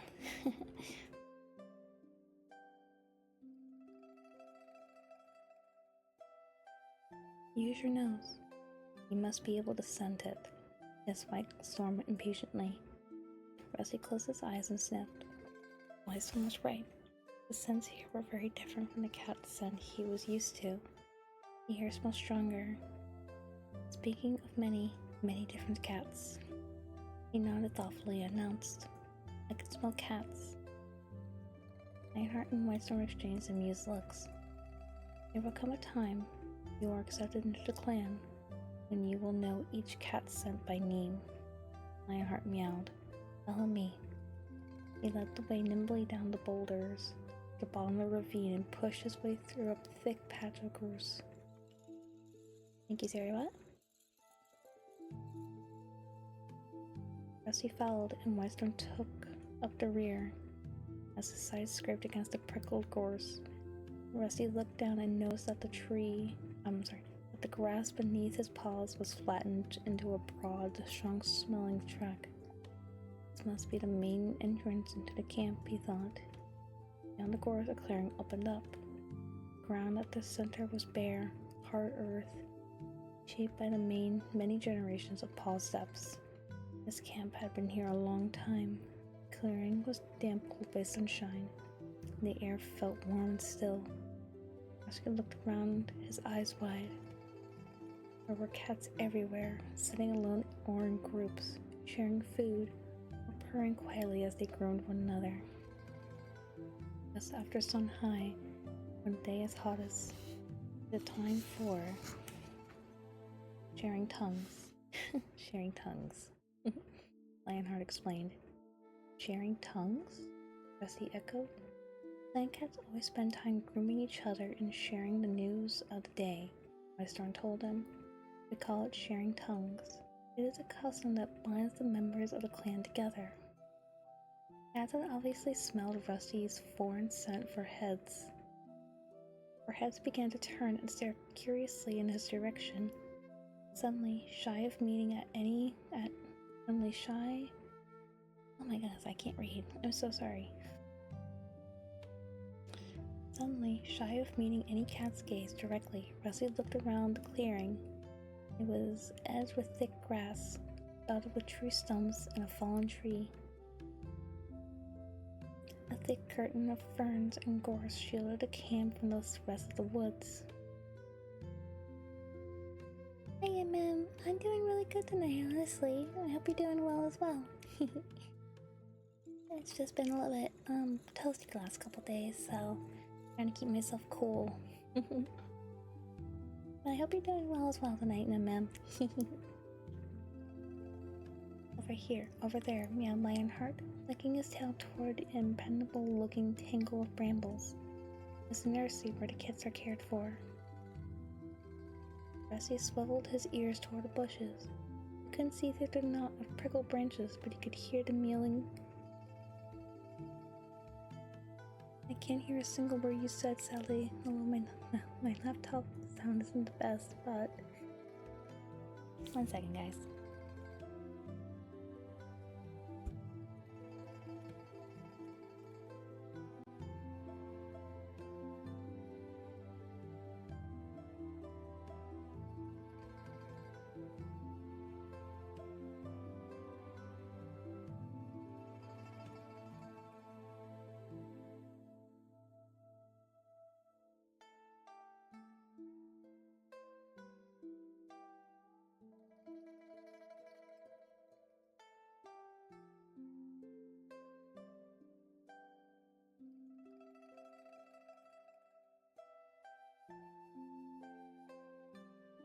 Okay, there we go.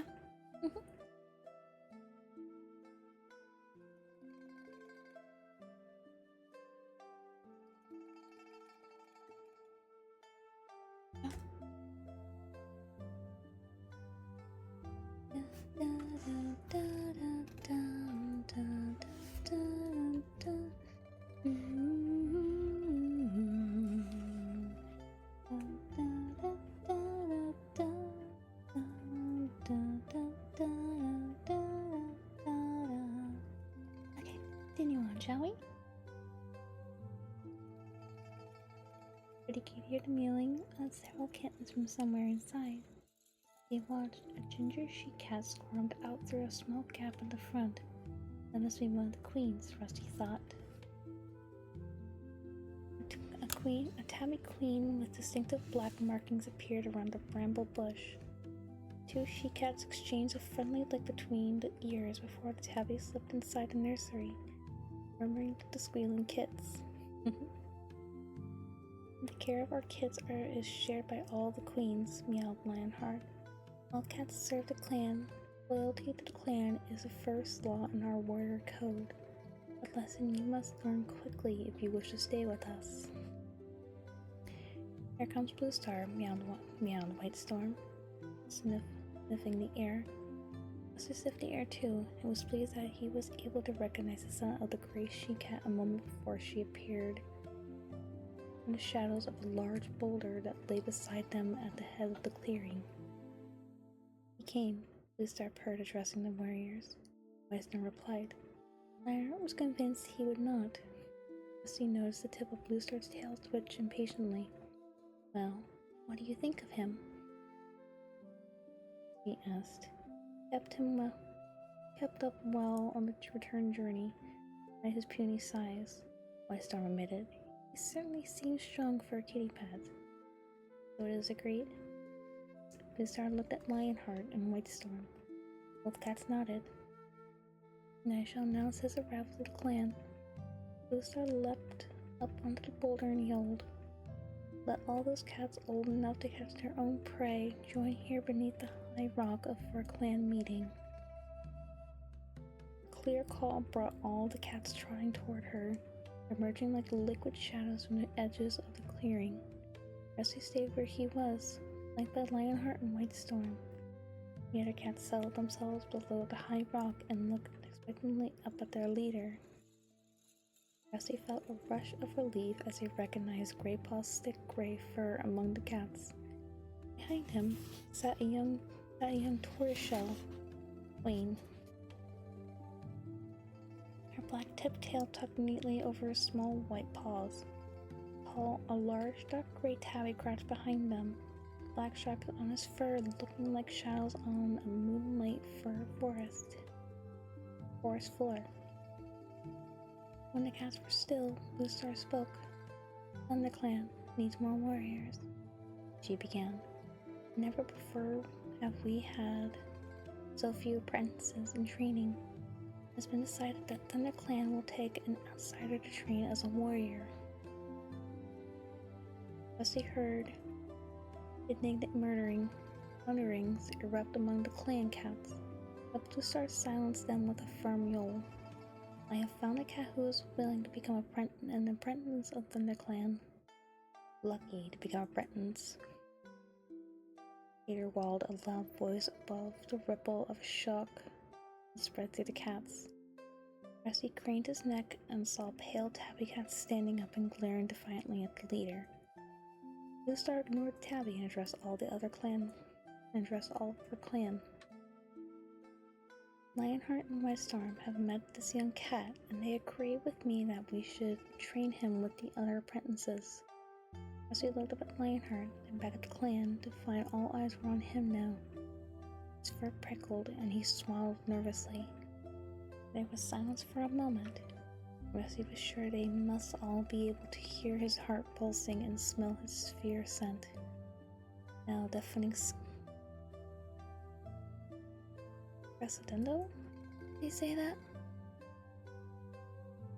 Crescendo, I'm sorry. Caterwailing rose from the crowd. Where does he come from? Which clan does he belong to? Which trait sets he carries? That's not the son of any clan I know. One yawl in particular sounded out above the rest. Look at his collar. He's a kitty pet. It was a pale tabby again. Once a kitty pet, always a kitty pet. His clan needs wild-born warriors defended. Not another soft mouth to feed.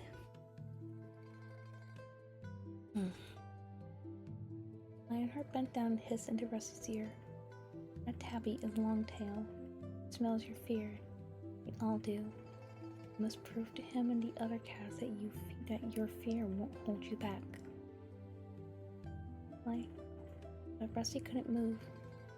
How could he ever prove to these fierce cats that he wasn't just a kitty pet? Tabby continued to jeer at him.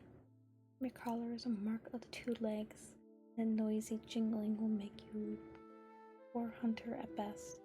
At worst, it will bring the 2 legs into our territory, looking for the poor lost kitty pet who fills the woods with his pitiful tingling. All the cats howled in agreement. Longtail went on, well aware that he had the support of his audience. The noise at your trusted bell will alert our enemies, even if your 2 legs stint doesn't. Lionheart hissed into Rusty's ear once more. You backed down from a challenge. Rusty still did not move, but this time he was trying to pinpoint Longtail's position. There he was, just behind a dusky brown queen. Rusty flattened his ears, narrowed his eyes, and hissing, leapt through the startled cats to fling himself onto his tormentor. Longtail was completely unprepared for Rusty's attack. He staggered sideways, losing his footing on the hard-baked earth. Filled with rage and desperate to prove himself, Rusty dug his claws deep into Tabby's fur and sank in his teeth. Also, rituals, swiping, and boxing preceded this fight. The 2 cats were locked in a screaming, writhing tussle that flipped and somersaulted around the clearing at the heart of the camp. The cats had to spring out of the way to avoid the screeching whirlwind of fur. As Rusty scratched and struggled, he was suddenly aware that he felt no fear, only exhilaration. Though the roaring of the blood in his ears could hear the cats around them wailing with excitement. 1 second, guys. I'm gonna adjust myself in my chair.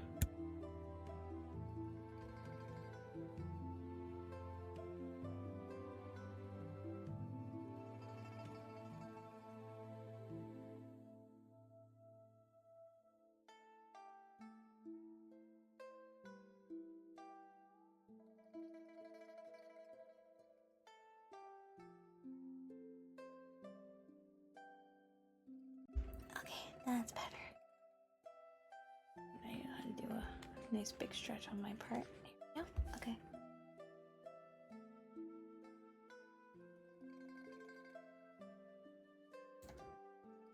Continue on, shall we?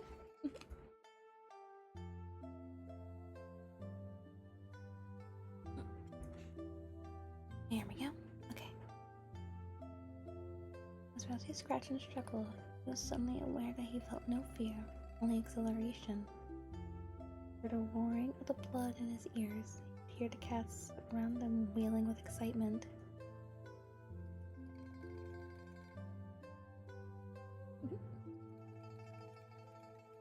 And Rousey felt his collar tighten around his neck. Longtail gripped it between his teeth and was tugging, and tugging hard. He felt a terrible pressure at his throat. Unable to breathe, he started to panic.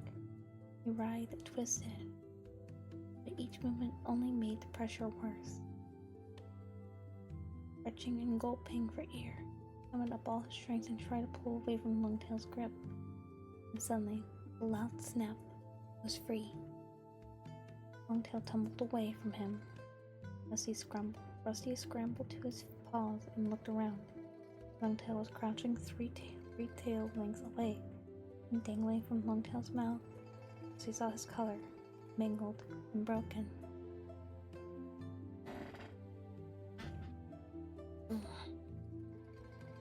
At once, Bluestar leaped down from the high rock and silenced the noisy crowd with a thunderous caterwail. Rusty and Longtail remained fixed to the spot, gasping for breath. Clumps of fur hung from their ruffled coats. Rusty could feel a cut stinging above his eye.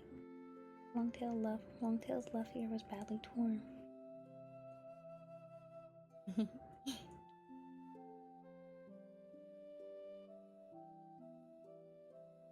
Badly torn, and blood dripped down his lean shoulders onto the dusty ground. They stared at each other, their hostility not yet spent. Bluestar stepped forward and took the collar from Longtail.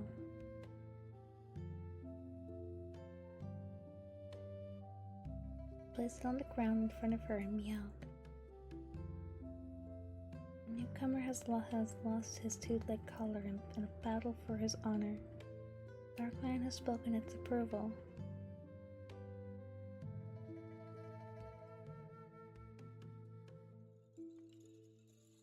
He is free to join the ThunderClan as apprentice. Rusty looked at Bluestar and solemnly nodded his acceptance. He stood up, stepped forward into a shaft of sunshine, welcomed into warmth on his sore muscles. The pool of light blazed bright on his orange pelt, making his fur glow. Rusty lifted his head proudly and looked at the cats that had surrounded him.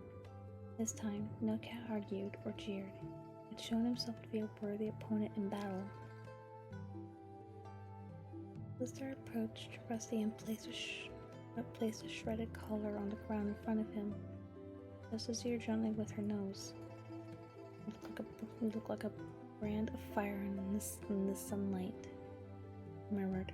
Her eyes flashed briefly, as if her words had more meaning for her than Rusty knew. You fought well. Then she turned to the clan and announced, "From this fade forward, until he has earned his warrior name, this apprentice will be called Firepaw, in honor of his flame-colored coat." She stepped back and with other cats silently for his next move. Without hesitating, Rusty turned and kicked the dust and grass over his collar as though burying his dirt. Longtail growled and limped out of the clearing toward a fern-shaded corner. The cats split into groups, murmuring to each other excitedly. "Hey, Firepaw," Rusty heard Greatpaw friendly voice behind him. Firepaw. A thrill of pride surged through him at the sound of his new name. He turned to greet He turned to greet the gray apprentice with a welcoming sniff. Great fight, Firepaw. Yeah, the Great Paw. Especially for a kitty pet. Longtail's a warrior. Although he only finished his training 2 moons ago, the scar he left on his ear won't let him forget you in a hurry. Spoiled his good looks, that's for sure. Thanks, Great Paw, Firepaw replied. He put up quite a fight, though.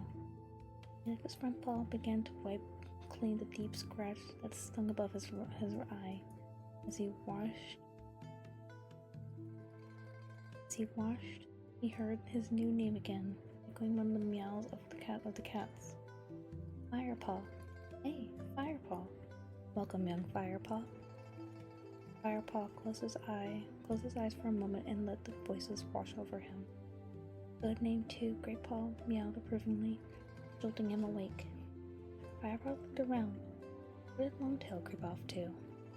I think he was heading towards Spotted Leaf's den. Firepaw tipped his head towards the fern-enclosed corner. Longtail disappeared into. He's our medicine cat. Bad looking either. Younger and a lot prettier than most. A low yowl next to the 2 cats stopped Great Paw mid-speech. They both turned, and Firepaw recognized the powerful gray tabby who had sat behind Great Paw earlier. Darkstripe. Meowed Great Paw, turning his head respectfully. My water real quick.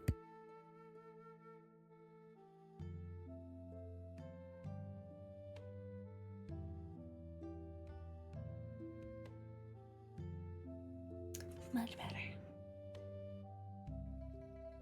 Sleek Tom looked at Firepaw for a moment. Lucky your collar snapped when it did. Longtail is a younger warrior, but I can't imagine him being beaten by a kitty pet. That the word kitty pet scornfully, and stalked off. Now Darkstripe, Great Paw hissed Firepaw under his breath. Neither young nor pretty. Firepaw was about to agree with his new friend. He was interrupted by a warning yell from an old gray cat sitting at the edge of the clearing. Small ear smells trouble. Firepaw meowed immediately, alert. Firepaw barely had time to look around before a young cat crashed through the bushes and into the camp. He was skinny, and apart from the white tip of his long thin tail, jet black from head to toe. Great Paw gasped. That's Ravenpaw. I see you alone. It's TigerClan. Firepaw looked at Ravenpaw staggering across the floor of clearing. He was panting heavily. His coat was ruffled and dusty. His eyes were filled with fear. Who are you? Who are Ravenpaw and TigerClan? Firepaw whispered to Great Paw as several other cats raced past him to greet the new arrival. Ravenpaw's an apprentice. TigerClan's his mentor. Great Paw explained quickly. Ravenpaw went out with TigerClan and Redtail at sunrise on a mission against RiverClan. Lucky furball. Redtail? Oh, I know what this is. Okay. Firepaw echoed, thoroughly confused by all those names. Bluestar's deputy is Great Paw. But why on earth has Ravenpaw come back alone? He added to himself. He lifted his head to listen as Bluestar stepped forward. Ravenpaw? She cat spoke calmly. The look of worry clouded her blue eyes. The other cats drew back, curling their lips with anxiety. What has happened? Bluestar jumped onto the high rock and looked down at the trembling cat. Speak, Ravenpaw. Ravenpaw was still struggling for breath, and his sighs heaved fitfully, while the dust around him turned red with blood, but still managed to scramble up onto the high rock and stand beside Bluestar. He turned to the crowd of eager faces that surrounded him, and he summoned enough breath to declare, Redtail is dead.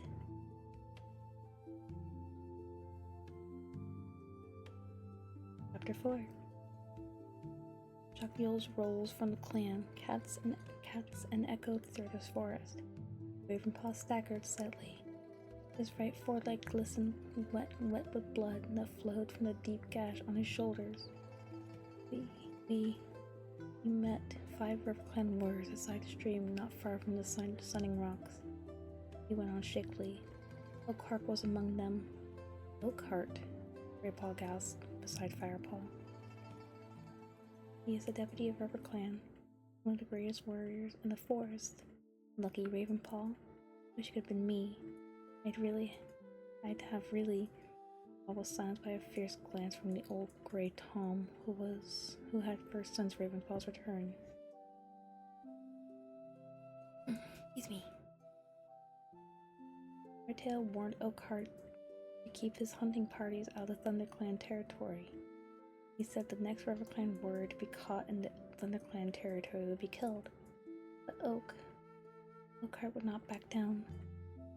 He said his clan had to be fed whatever we threatened. Ravenpaw paused to wheeze for breath. His wound was still bleeding heavily. He stood awkwardly to keep the weight off his shoulder. That's when the RiverClan cats attacked. It was hard to see what was happening. The fighting was vicious. Saw Oakhart had Redtail pinned to the ground, then Redtail. Suddenly Ravenpaw's eye rolled in his head and he lurched sideways. A scrambling, a falling, slithered off the high rock and collapsed on the ground below. Ginger Queen bounded toward him and crouched at his side. She looked his cheek briefly and called out, "Spotted Leaf." Out of the fern-shaded corner, farther the pretty tortoise shell Firepaw had noticed beside Greypaw earlier. She hurried over to Ravenpaw and meowed for the queen to stand back. And she used her small pink nose to roll the apprentice over so that she could take a good look at the wound. She glanced up and meowed. "All right, Golden Flower. These wounds aren't fatal. Only to fetch some cobwebs and stop the bleeding." 1 second.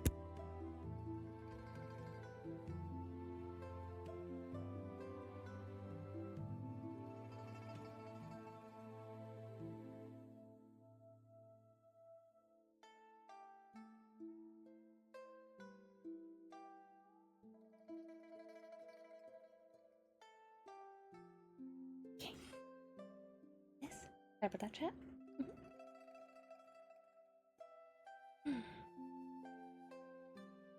The spotted leaf sprinted back to her den. The hushed silence in the clearing was broken by a mournful howl. All eyes turned in the direction it had come from. A massive dark brown tabby staggered through the gross tunnel. In his sharp teeth, the warrior held not prey, the lifeless body of another cat. He dragged the tattered creature into the center of the clearing. Firepaw craned, neck and glimpsed a flash of bright glistening. Glimpsed a flash of bright ginger tail hanging limply in the dust. Shock rippled through the clan like a chill breeze. By Firepaw, Greypaw dropped into a crouch as it swept over him. Redtail. How did this happen, Tigerclaw? Demanded Bluestar from her position on the high rock. Tigerclaw let the scruff of Redtail's neck fall from his mouth. He looked steadily back at Bluestar. He died with honor, struck down by Oakhart. Couldn't save him. Managed to take Oakhart's life while he was still gloating over his victory. Tigerclaw's voice was strong and deep. Redtail's death was not in vain. For I doubt we'll see RiverClan hunters in our territory again. Firepaw glanced at Greypaw, and the apprentice's eyes were dark with sadness. After a moment's pause, several of the cats moved forward to lick Redtail's draggled fur. They grummed and purred hushed praises to the dead warrior. Firepaw whispered into Greypaw's ear, "What are they doing?" Paw didn't take his eyes off the dead cat as he replied, "Bear may have left to join StarClan, but the clan will share tongue with Redtail one last time." "StarClan?" Firepaw echoed.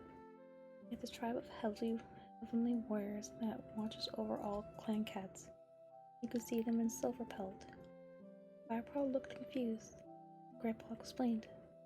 Silver Belt is a thick band of stars you see each night stretching across the sky. Each star is a StarClan warrior. Red Tail will be among them tonight. Firepaw nodded, and Greypaw stepped forward to share tongues with his deputy.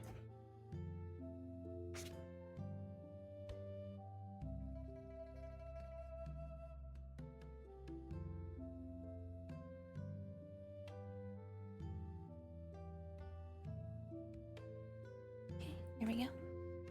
Lister remained silent while the first cats came to pay their respects to Redtail. Now she leaped down from the high rock and walked slowly towards Redtail's body. The other cats retreated and watched as their leader crouched down to share tongues with her old comrade one last time.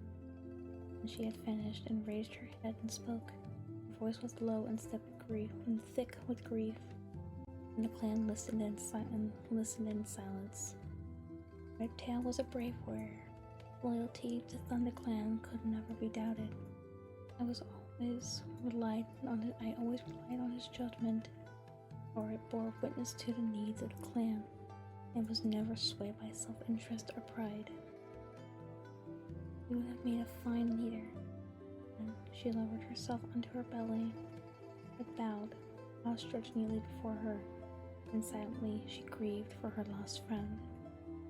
Several other cats came and lay down beside her, bowed heads and hunched backs echoing her mournful pose. Firepaw watched. He had not known Redtail, but he couldn't help feeling moved as he witnessed clan mourn. Greypaw came and stood beside him again. Dustpaw will be sad, he remarked. Dustpaw? Redtail's apprentice, the brown-striped tabby over there. I wonder who his new mentor will be. Firepaw glanced over at the small Tom who squatted near Redtail's body, staring unseeing at the ground. Firepaw looked past him to the clan leader. How long will Blue Star sit with him? He asked. Probably the whole night, replied Greypaw. Redtail was her deputy for many, many moons.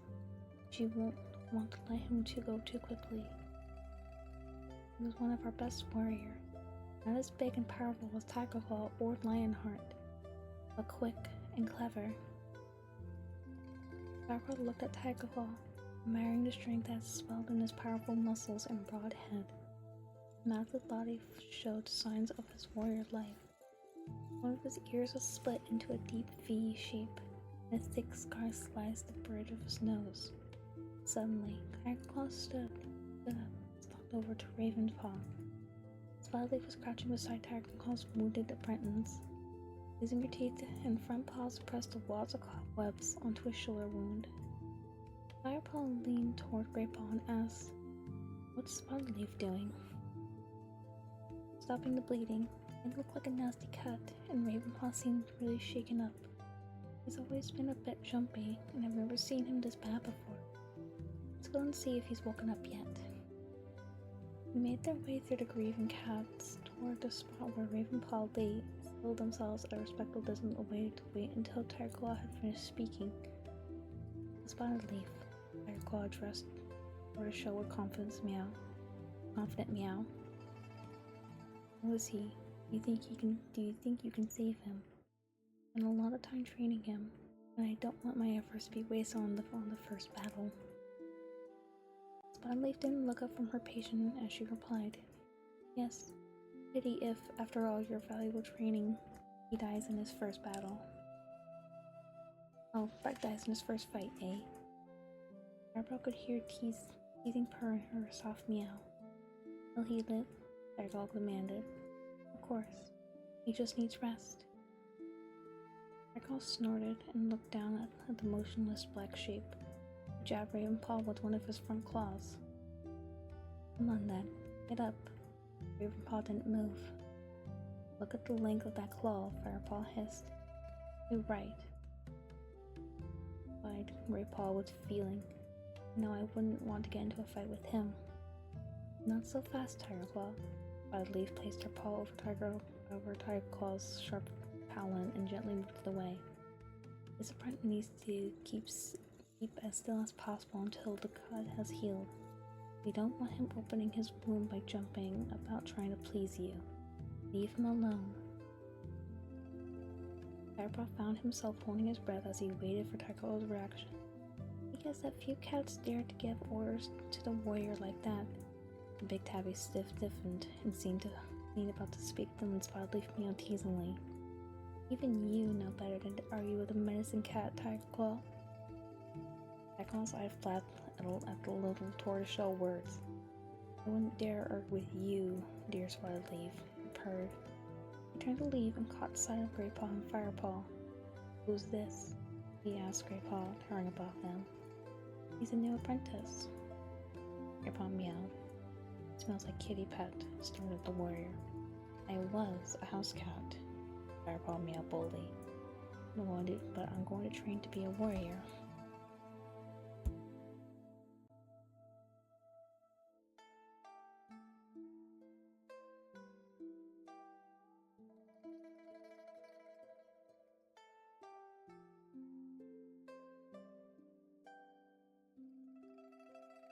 Oh, goodness gracious. Not found a spot to sit in properly. Okay. Tycho looked at him with a sudden interest. Ah, yes. Now I remember. Claire mentioned that she had stumbled across some stray kitty pet. So, she's actually going to try you out, is she?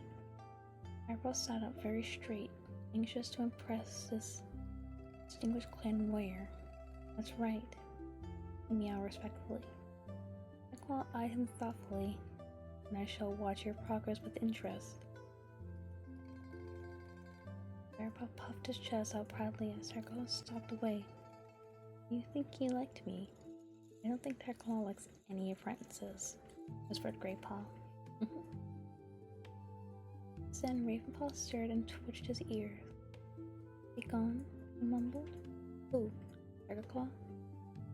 Replied Greypaw, running toward him. Yep, he's gone. Hi there, Firepaw began, about to introduce himself. Go away, both of you, loudly protested. I meant to help this cat with all these interruptions. She impatiently flicked her tail as Greypaw and Firepaw pushed her away between them and her patient. Firepaw realized she was serious, despite the lively glimmer in her warm amber eyes. Come on then, Firepaw, yelled Greypaw. I'll show you around. See you later, Ravenpaw. Two cats left Spotted Leaf with Ravenpaw and walked across the clearing. Greypaw looked thoughtful. He was clearly taking his duties as a guide very seriously. You know the High Rock? You know the High Rock already. Huh? Second.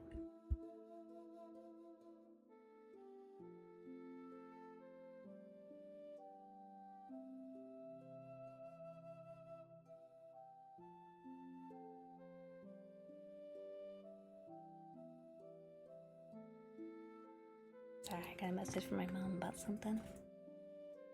Alrighty, he began, flicking his tail toward the big, smooth rock. The star always addresses the clan from there. Den is down there. He lifted his nose toward a hollow in the side of the high rock. Her den was carved out many moons ago by an ancient stream. Hanging lynch draped by the entrance, sheltering the leader's nest from the wind and rain. Warriors sleep over there, Firepaw went on. Firepaw followed him to a large bush a few paces away from the high rock. There was a clear view from there, from here right down to the gorse entrance into the camp. The branches of the bush hung low, but Firepaw could see a sheltered space inside where the warriors made their nests. The senior warriors sleep nearest the center where it's warmest, explained Greypaw. They usually share their fresh kill together over by the clump of nettles. Younger warriors eat nearby.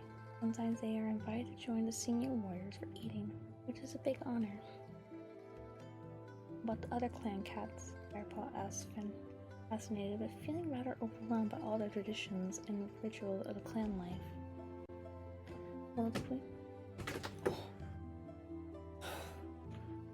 Maisie, honey, you scared Jesus out of mommy. Hi, can I help you? I have a cat in here now. Hey May, what you doing, gorgeous? 1 second, let me deal with her real quick.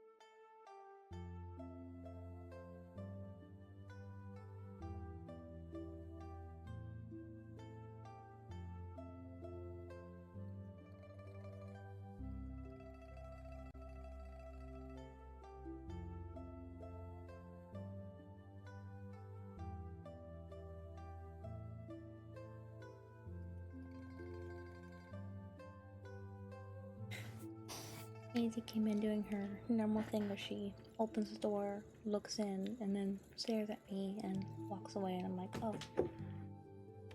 And she did it again. Hi, can I help you? You wanna come in? Maisie, honey, what you doing, gorgeous? What's the matter? 1 second, chat. I'm so sorry.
Okay, I'm back. Sorry about that. I tried to get my cat to come in here, but she didn't want to. She wanted to stay out in the hallway there. Also, hi, Lucky Pup. Welcome on in. Hi. Welcome on in, Lucky. How you doing tonight? Welcome, welcome. And there's my cat again. 1 second, guys. I'm so sorry. I'm actually gonna have to close my door officially this time.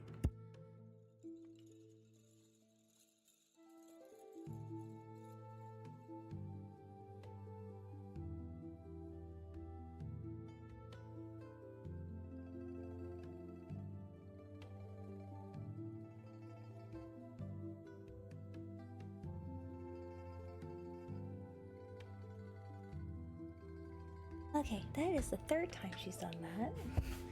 I don't know what she wants. I really don't. She had her dinner earlier, so she's probably expecting bedtime food here pretty soon. Just not time for her bedtime just yet, but about an hour or so it will be. So she's probably looking for that. Anyway, we have time before. Let's continue on. But welcome in, Lucky. How are you doing tonight? Welcome, welcome. It's a pleasure to meet you, my dearie. Hello. Alright, let's continue on reading, shall we?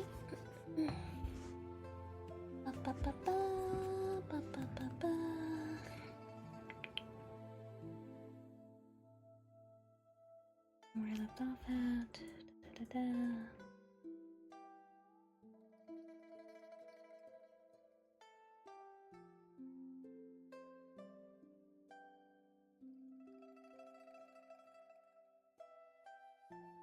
Sorry, I lost my place for just a second here.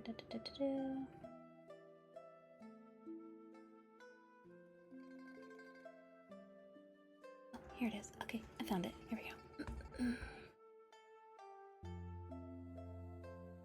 What about the other clan cats? Firepaw asked. fascinated but feeling rather overwhelmed by all the traditions and rituals of clan life. Well, the queens share warrior quarters, and they work as warriors. But when they are expecting kids or nursing them, they stay in a nest near the nursery. The elders have their own place on the other side of the clearing. Come on, I'll show you. Firepaw trotted after a great paw across the clearing, past a shadowy corner where Spotted Leaf had her den. They stopped beside a fallen tree that sheltered a patch of lush grass. Erin, thank you so much for the 7-month subscription. Thank you so much, my dear. Welcome on in. How you doing tonight? Thank you so much. How you doing, love? It's good to see you. Hey, Sleepy Time Nini? Yeah, it's Sleepy Time Nini. It's bedtime stories for the night, folks. How you doing, Darren? It's good to see you again. How you doing tonight, love? Speaking of which, I'm gonna grab some water real quick.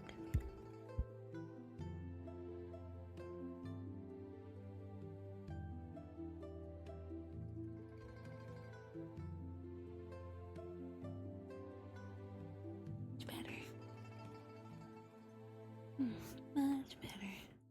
A lot better than I have been, thanks. Hope you've been doing well, Nini. I've been doing really good, honestly. It's been hot the last couple days, so I've been trying to keep as cool as possible, trying to beat the heat. My dad recently opened back up the pool now, so we're able to kind of swim in it. Not fully swim in it, but, you know, swim in it to just feel the nice cool water and everything. But probably sometime this week and everything, he'll actually have it fully up and running again. But yeah, I've been doing really good, honestly, this week. I'm also happy you're doing a lot better too. Is your cold finally going away finally? Oh, my shoulder popped. Oh, there we go.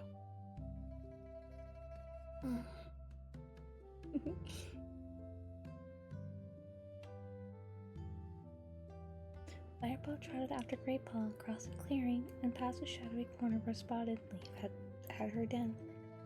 They stopped beside a fallen tree that sheltered a patch of lush grass. Crouched among the soft greenery were 4 elderly cats tucking into a plump young rabbit. Buzzpaw and Simpaw would have brought them that, whispered Greypaw. One of the apprentice's duties is catching fresh kill for the other elders. Hello, youngster, one of the elders greeted Greypaw.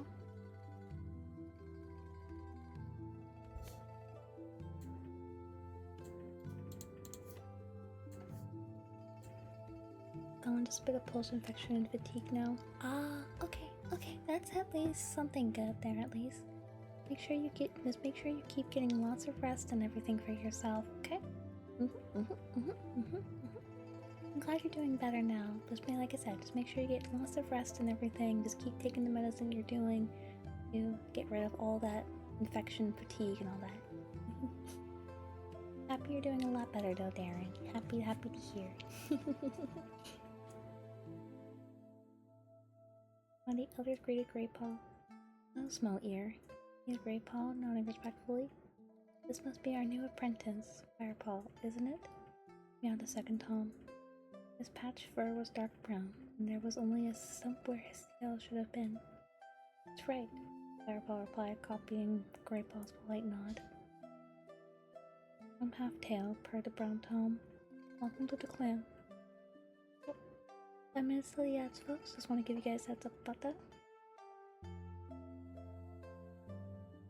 I thought for a second my door was being banged on by my cat.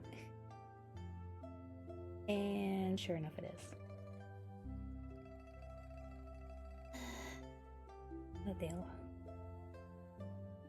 I'm half-tail. Oh, have you two eaten? Meowed Small Ear. Firepaw and Greypaw both shook their heads. Well, there's enough here. Buzzpaw and Simpaw are turning into fine hunters. Would you mind if these youngsters stared a mouse one eye? The pale grey queen who lay beside him shook her head. Firepaw noticed one of her eyes was clouded in sightness. What about you, Dappletail? The other elder, a tortoise-shell she-cat with a grey muzzle. And then the voice cracked with age. Of course not. Thank you, meowed Greypaw eagerly. He stepped forward and took a large mouse from the pile of prey and dropped it at Firepaw's feet. Still haven't tasted mouse? He asked. No, Firepaw admitted. He suddenly felt excited by the warm smells that were rising from his piece of fresh kill. His whole body quivered at the thought of sharing his first real food with a clan member. In that case, you can have the first bite. Just save me some. Greypaw dipped his head and stood back to give Firepaw room. Firepaw crouched down and took a large bite from the mouse. It was juicy and tender, sang with flavors of the forest. What do you think? Asked Greypaw. Fantastic, mumbled Greypaw, his mouth still full. Move over then, yelled Greypaw, stepping forward and bending his head to take a bite. As the two apprentices shared the mouse, they listened to the elders talk among themselves. Not long before Bluestar appoints a new deputy, asked Small Ear. Did you say Small Ear? Meowed One Eye. I think your hearing has become poor as your eyesight. Small Ear patiently. I said, how long before Blue Eye appoints a new deputy? One Eye ignored Small Ear's irritated reply and spoke instead to the tortoiseshell queen.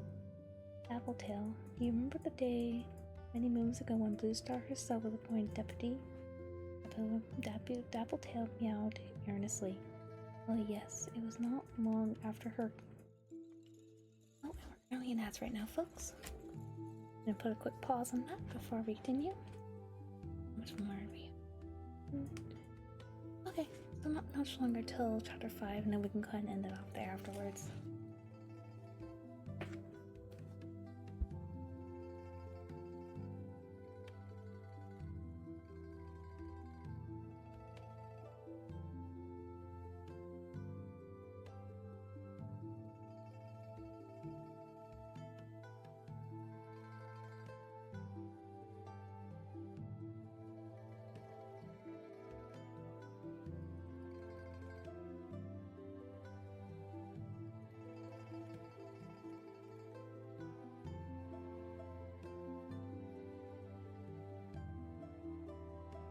Hey.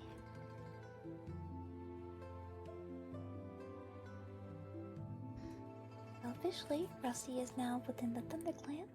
He is now an official clan member now as well. Although danger seems to be lurking on the horizon, and also unfortunately, his first entrance into the ThunderClan is met with unfortunate grieving due to the fact that one of the cats, one of the deputies, was unfortunately killed by another clan. So, I'm gonna find out what's gonna happen there. I didn't forget about that part, but I remember that the death was actually brought up, I believe, in the second book, if I remember correctly, because it came up later. So I'm super excited to see what I can remember from the first book here, if it's mentioned at all, or if it's primarily brought back up in the second book. But I do remember Oaktail's death really had a huge impact on the story after that.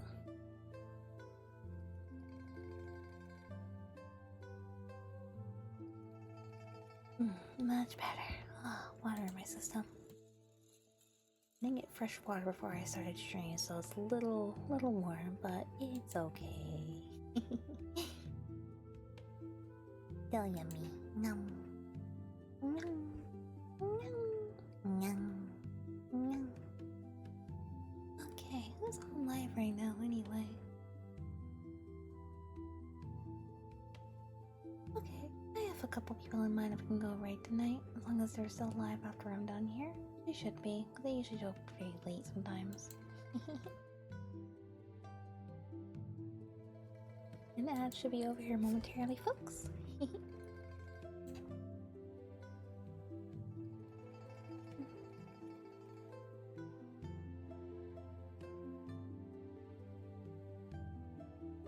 Okay, and welcome back from the ads, everybody. Hope the ads were to your liking tonight. Let's go and continue on, shall we?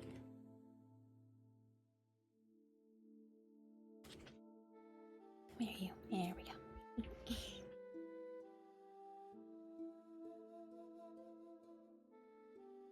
Tail.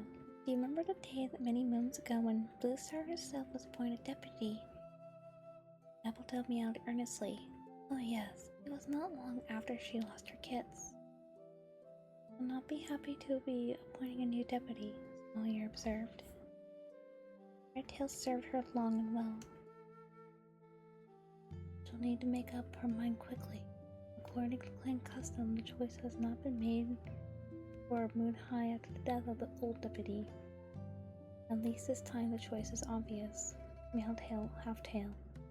Firepaw raised his head and looked around the clearing. What did half tail mean? Firepaw, all the warriors looked worthy of becoming deputy. Perhaps he meant Tigerclaw? After all, he had avenged Ridgetail's death. Redtail was sitting not far off, his ears angled toward an elder's conversation. As Firepaw stretched with his tongue to lick the last traces of a mouse from his whiskers, Blue Star's voice called from the high rock. Redtail's body still lay in the clearing below, pale, gray, in the fading light. A new deputy must be appointed. She meowed, but first, let us give thanks to StarClan for the life of Redtail. Night sits with his fellow warriors among the stars.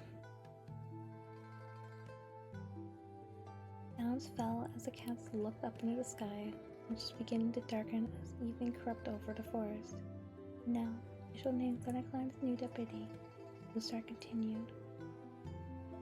I say these words for the body of Redtail, so that his spirit may hear and prove my choice. Firepaw looked at Tigerclaw. He couldn't help noticing hunger in the big warrior's amber eyes as he stared up at the high rock. Lionheart, now Blue Star, will be the new deputy of ThunderClan. Firepaw was curious to see Tigerclaw's reaction, but the dark warrior's face revealed nothing as he moved to congratulate Lionheart with a nudge so hearty that it almost pushed the golden tabby out of balance. Why didn't she make Tigerclaw deputy? Firepaw whispered to Graypaw. Probably because Lionheart has been a warrior longer, so he has a lot more experience. Graypaw murmured back, still looking up at Blue Star. Blue Star spoke again. Redtail was also a mentor to young Dustpaw. There must be no delay in training of our new apprentices. I shall appoint Dustpaw's new mentor immediately. Darkstripe, you are ready for your first apprentice. Can I cuddle you? Thank you so much for the follow. Welcome to streams, my dear. Hello, hello. Welcome on in. Hi, hi. Pleasure to meet you, my dearie. Hi, do you take book requests? I will definitely be taking book requests. Definitely. Oh. I definitely try to do my best to take on book requests, but I definitely will be adding them to my list. But definitely, if you have a book in mind, I would love to definitely do it right now.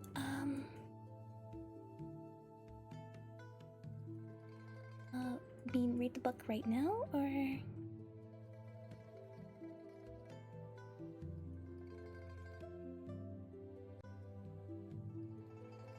because I can definitely see about. I probably won't be able to do it right now, unfortunately. I'm not working at the moment right now, so money's a little bit tight on my end, unfortunately, right now. But definitely, if you want to make a suggestion or a recommendation for a book, I will definitely be happy to pick it up later.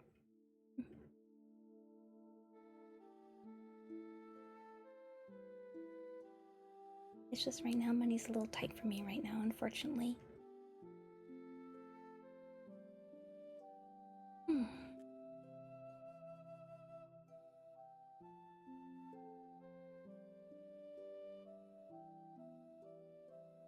Wait, so the one you're reading right now is from your viewer? Did they pay you for it? Just curious. Oh no, this is just none of my viewers or anything like that requested this one for me. This was actually one I'm reading willingly to everybody. I'm not really used to doing book time. I'm not really used to doing book times like these, so I just want to do a nice little book reading to everybody here. No request or anything from my chat or anything. It's just solely me.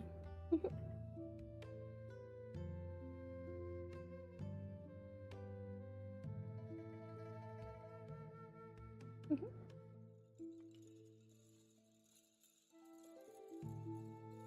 What is my cat doing?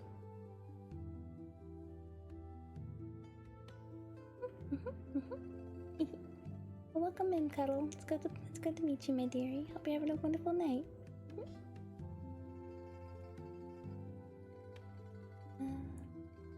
Redtail was also mentor to young Dustpaw. Can I pay you 30 cents to read my book? Depending on how much the book is, I might be able to later. I might be able to in the future, once I'm done with this one.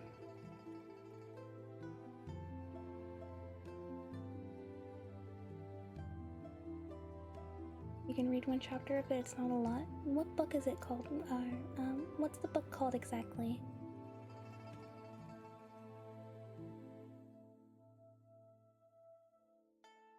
Revered Insanity? Never heard of that one before.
Sorry guys, give me 1 second. I gotta see what my cat's doing real quick.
Erin, thank you for the headbands. I appreciate you, my dear. Thank you. I love the Warrior book series. Welcome in, Shattered. Hello. Good to meet you, my dear. Yeah, I was actually recommended this book series actually a very some time ago from one of my close friends who really loves this book series. I have the first 3 volumes here. I got to reading the I got to the second volume, but I never really had a chance to finish the series at all, unfortunately. But I'm doing it right now for streaming everybody because I really love this book series, honestly. What's the book about? This book, the Warriors book, is actually about a young Sorry, that might be my cat knocking on my door. Goodness gracious, Maisie. It's the warrior. The warrior's book is about this young cat named Fireheart. He was once a house cat who has dreamed of being a wild cat. And it follows his journey from being a regular house cat to being a warrior cat in the ThunderClan, where he is being trained under and living now. But as he continues his warrior life, many things, or at least many mysteries and many turnabouts happen under being a brand new warrior cat. So it basically follows his journey. And the dog barking. It basically follows the story of from being a house cat to a warrior cat with many ups and downs and very shocking turnabouts. It's a very good series, honestly. It was very popular when I was younger. I never got a chance to read it, so I was happy I was actually able to read it later in my adult life. Also, Cuddle, I will definitely, for your, request there, I will, I'm looking at it here, it looks really interesting. I like the idea of what I'm reading here.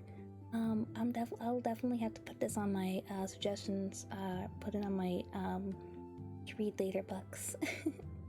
I sometimes struggle with Chinese names sometimes, so usually I don't really read Chinese novels like these or mangas on stream or anything like that, because of the fact that I do tend to struggle a little bit. You can read it on Fire Novel? Oh. Read it on Fire Novel. Alright, bet. I will go ahead and add that to my read to later. It's free on there if you get a chance. I appreciate that, my dear. Thank you so much. Go ahead and add that to my...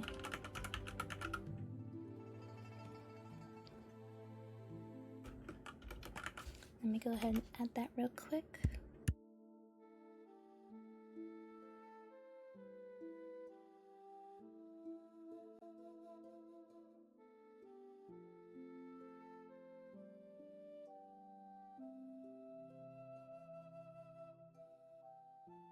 Here we go. Alright, it is added to my personal suggestion, or my personal books series. You do a one-on-one session? I do not. This is my first time actually doing something like this here, so, or my second time actually doing this, so I don't do one-on-one sessions or anything like that. I just been primarily just doing it for community purposes, just for everybody. I tend to feel a little bit nervous and really shy when I am asked to do the bedtime ASMR stuff. If I pay you, will you do it? I'm not too sure about that one, honestly. Like I said, I get a little shy and a little nervous sometimes when I'm asked to do it like immediately on command sometimes, so I'm not too sure. I'll have to think about that one.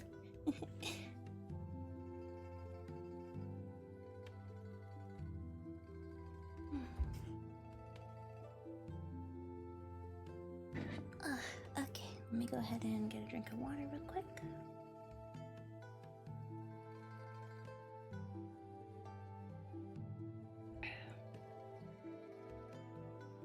Okay. We are about 2 pages away from wrapping up wrapping up chapter 4, and then once we get to chapter 5, we'll go ahead and end it off right there. Continue on.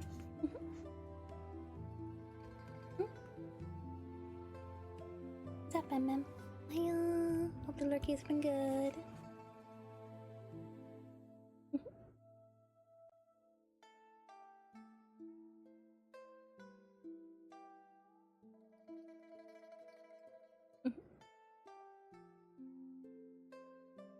Redtail was also a mentor to young Dustpaw, since there must be no delay in the training of our apprentices. Job.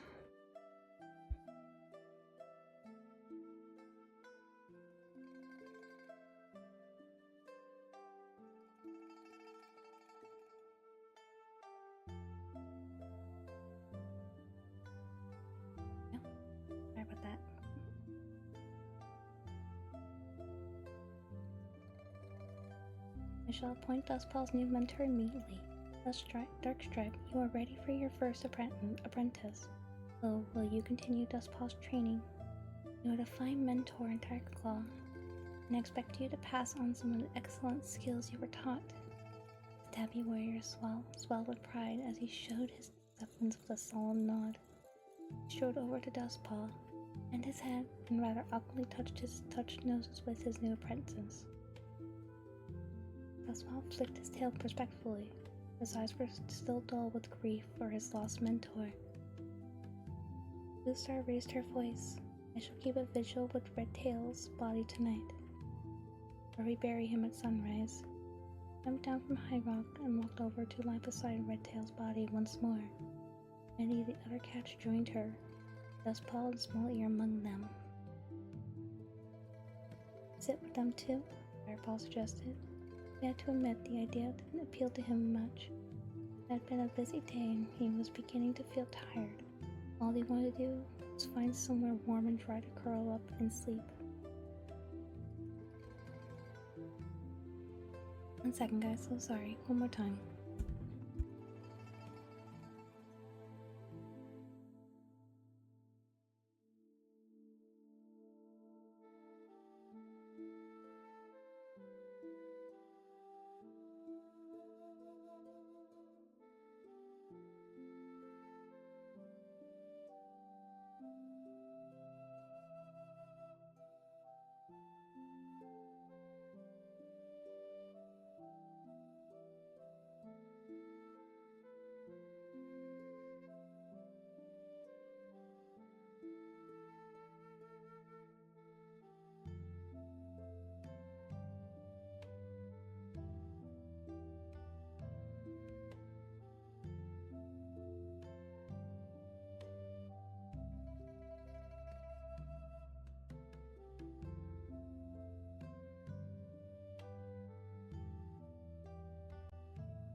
Okay, I think we're good with the distractions now. Sorry about that, chat. My folks were going to bed, so I had to say goodnight to them. Also, Jaeger, Sin, and Shatter Crow, thank you for the follow. Welcome to Strays, my dear. Welcome, welcome. It's a pleasure to meet you two. We're not going to be going for too much longer here, because we're almost just about done, but I hope you guys are enjoying. I hope you guys are able to enjoy the last little bits of ASMR time tonight. Pleasure to meet you both, my dears.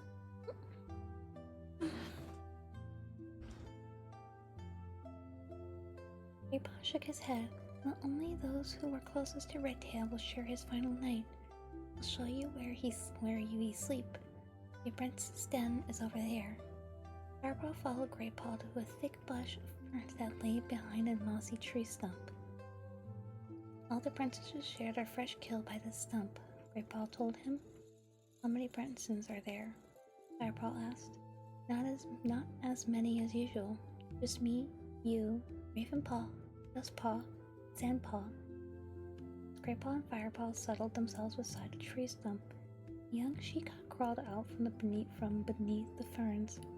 Her coat was ginger, like Firepaw's, much paler, with barely visible strips of darker fur. Well, Hi, Rasta. How's just Shinova gaming going for you guys tonight? If you're still playing Shinova at all. Well, here comes a new apprentice. She meowed, narrowing her eyes. Hello, Firepaw meowed. The young cat sniffed rudely. Smells like a kitty pet. Don't tell me I'm going to have to share my nest with that revolting stench. Firepaw felt rather taken aback. Since this fight with Longtail, all the cats have been quite friendly. Maybe they just have been distracted by Ravenpaw's news, he thought. You'll have to excuse Sandpaw, apologized Greypaw. I think she must have a furball stuck somewhere. She's not usually this bad-tempered. Psst. That Sandpaw crossly. Hold on, youngsters. Deep voice of White Storm sounded behind the apprentices. Sandpaw, as my apprentice, I expected you to be a little more welcoming to this newcomer. I did do Nova tonight. I was doing MC cause too exhausted from work from Nova.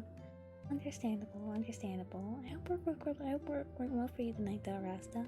And I hope you were able to wind down with some gaming here and there. Belle held up her own and held a defiant, I'm sorry,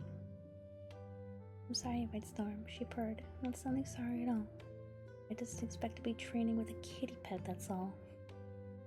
I'm sure you'll get used to it, Sandpaw, meowed White Storm calmly. Now, it's getting late, and training starts early tomorrow. You three should get some sleep. He gave Sandpaw a stern look as she nodded obediently. As he walked off, spun around and vanished into a clump of ferns, sniffing once more as she brushed past Firepaw. With a flick of his tail, Greypaw invited Firepaw to follow him, and led the way after Sandpaw. At the sleeping area, the ground was lined with soft moss, and the pale moonlight turned everything a delicate shade of green. The air was fragrant with fern scent, and warmer than outside. Where do I sleep? Asked Firepaw. Anywhere, just so long as it's not near me, snarled Sandpaw, who was prodding some moss with her paw. Greypaw and Firepaw exchanged glances, but said nothing. Firepaw rapped together a pile of moss with his claws. When he had gathered his bed into a cozy nest, he circled until it was comfortable and settled down. His whole body felt drowsy with contentment. It was his home now. He was a member of ThunderClan. Alright, and that's where we'll leave it off for tonight, folks. We're gonna be hopping into chapter 5, so I think I'll do 5 chapters today because it does have 25 chapters. So I'll leave that off for tonight, and we'll continue tomorrow with chapter 5 through 10.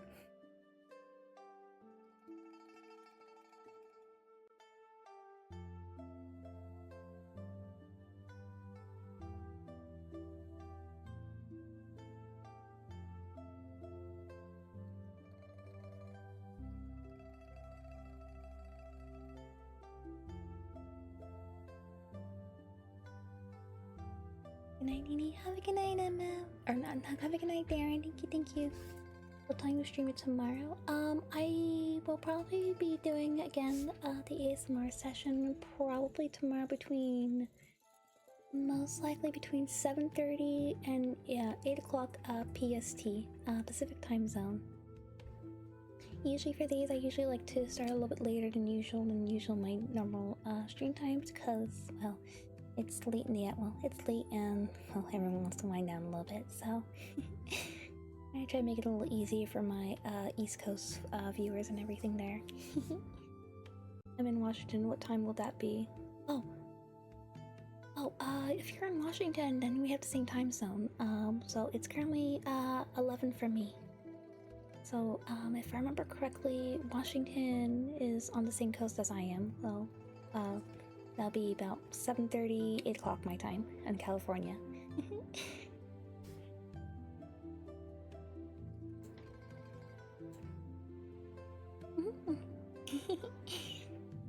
Alright, but yeah, that is gonna be it for me tonight, folks. I hope you all enjoyed the second time of me doing some ASMR bedtime stories. I hope you all enjoyed.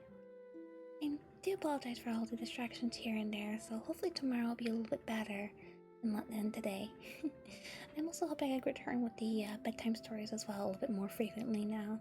Because we do have a couple books, because we do have like about 2 books to go through for the Warrior series. So I'm looking forward to sharing more of the. Actually, let's keep that up. I'm looking forward to reading the rest of the bedtime story for you guys here. For tomorrow, what are we looking at tomorrow? I have actually not made the schedule for next week yet. Oopsies. Tomorrow, if I remember correctly, yep, so tomorrow, on Saturday, we will be continuing the bedtime stories ASMR for Warrior. It's going to be reading chapters 5 through 10. And then next week, I haven't had a chance to make the new schedule yet, but I am going to be taking Sunday off just to relax and be ready for next week. But definitely on Monday and Tuesday, we'll be continuing Amnesia Memories with Tomo's round, as I am very, very curious about what his round's all about.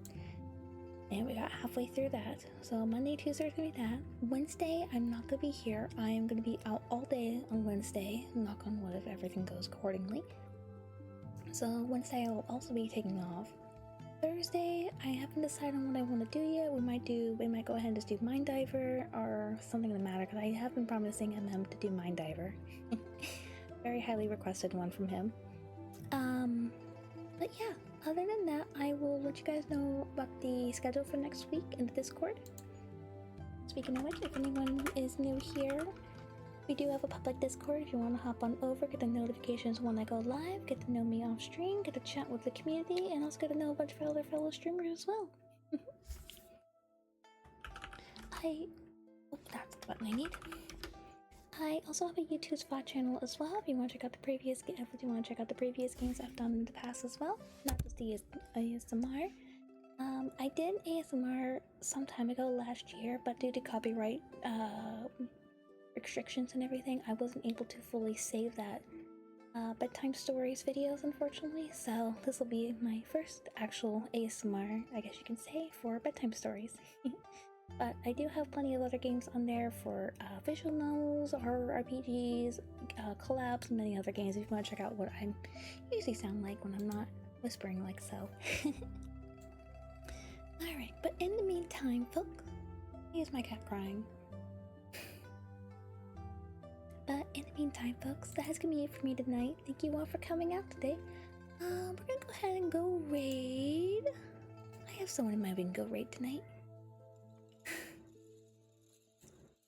I'm gonna go ahead and just start raiding now. We're gonna go ahead and go raid my good friend Enzio Argento. He's currently playing Yakuza Kiwami 3 Dark Tides. So we're gonna go check him out and see what's going on with him. He is a wonderful barkeep VTuber. Very nice, very lovely, very soft voice like I do. So hope you all enjoy over on his side there. I'm gonna get that raid going for you guys there. Have a good rest of your night. You too, Darren. Thank you so much. If I can spell his name correctly. There you are. Okay. And if anyone wants to follow us over in the raid tonight to NCO, you can go ahead and copy down that first message there for all my subscribers. And if you are not subscribed but still want to follow us into the raid, you can go and copy down that second raid message there to all my non-subscribers. Let's go and pause the music there. There we go. But yeah, I hope you all enjoyed the ASMR reading tonight. Thank you. And man, please. But yeah, I hope you all enjoyed the bedtime stories tonight here and there. We'll be back again tomorrow for more bedtime stories. But for right now, I will see you all on NCO stream. Right now, have a good night and sayonara. Ducky ducky. Annyeong.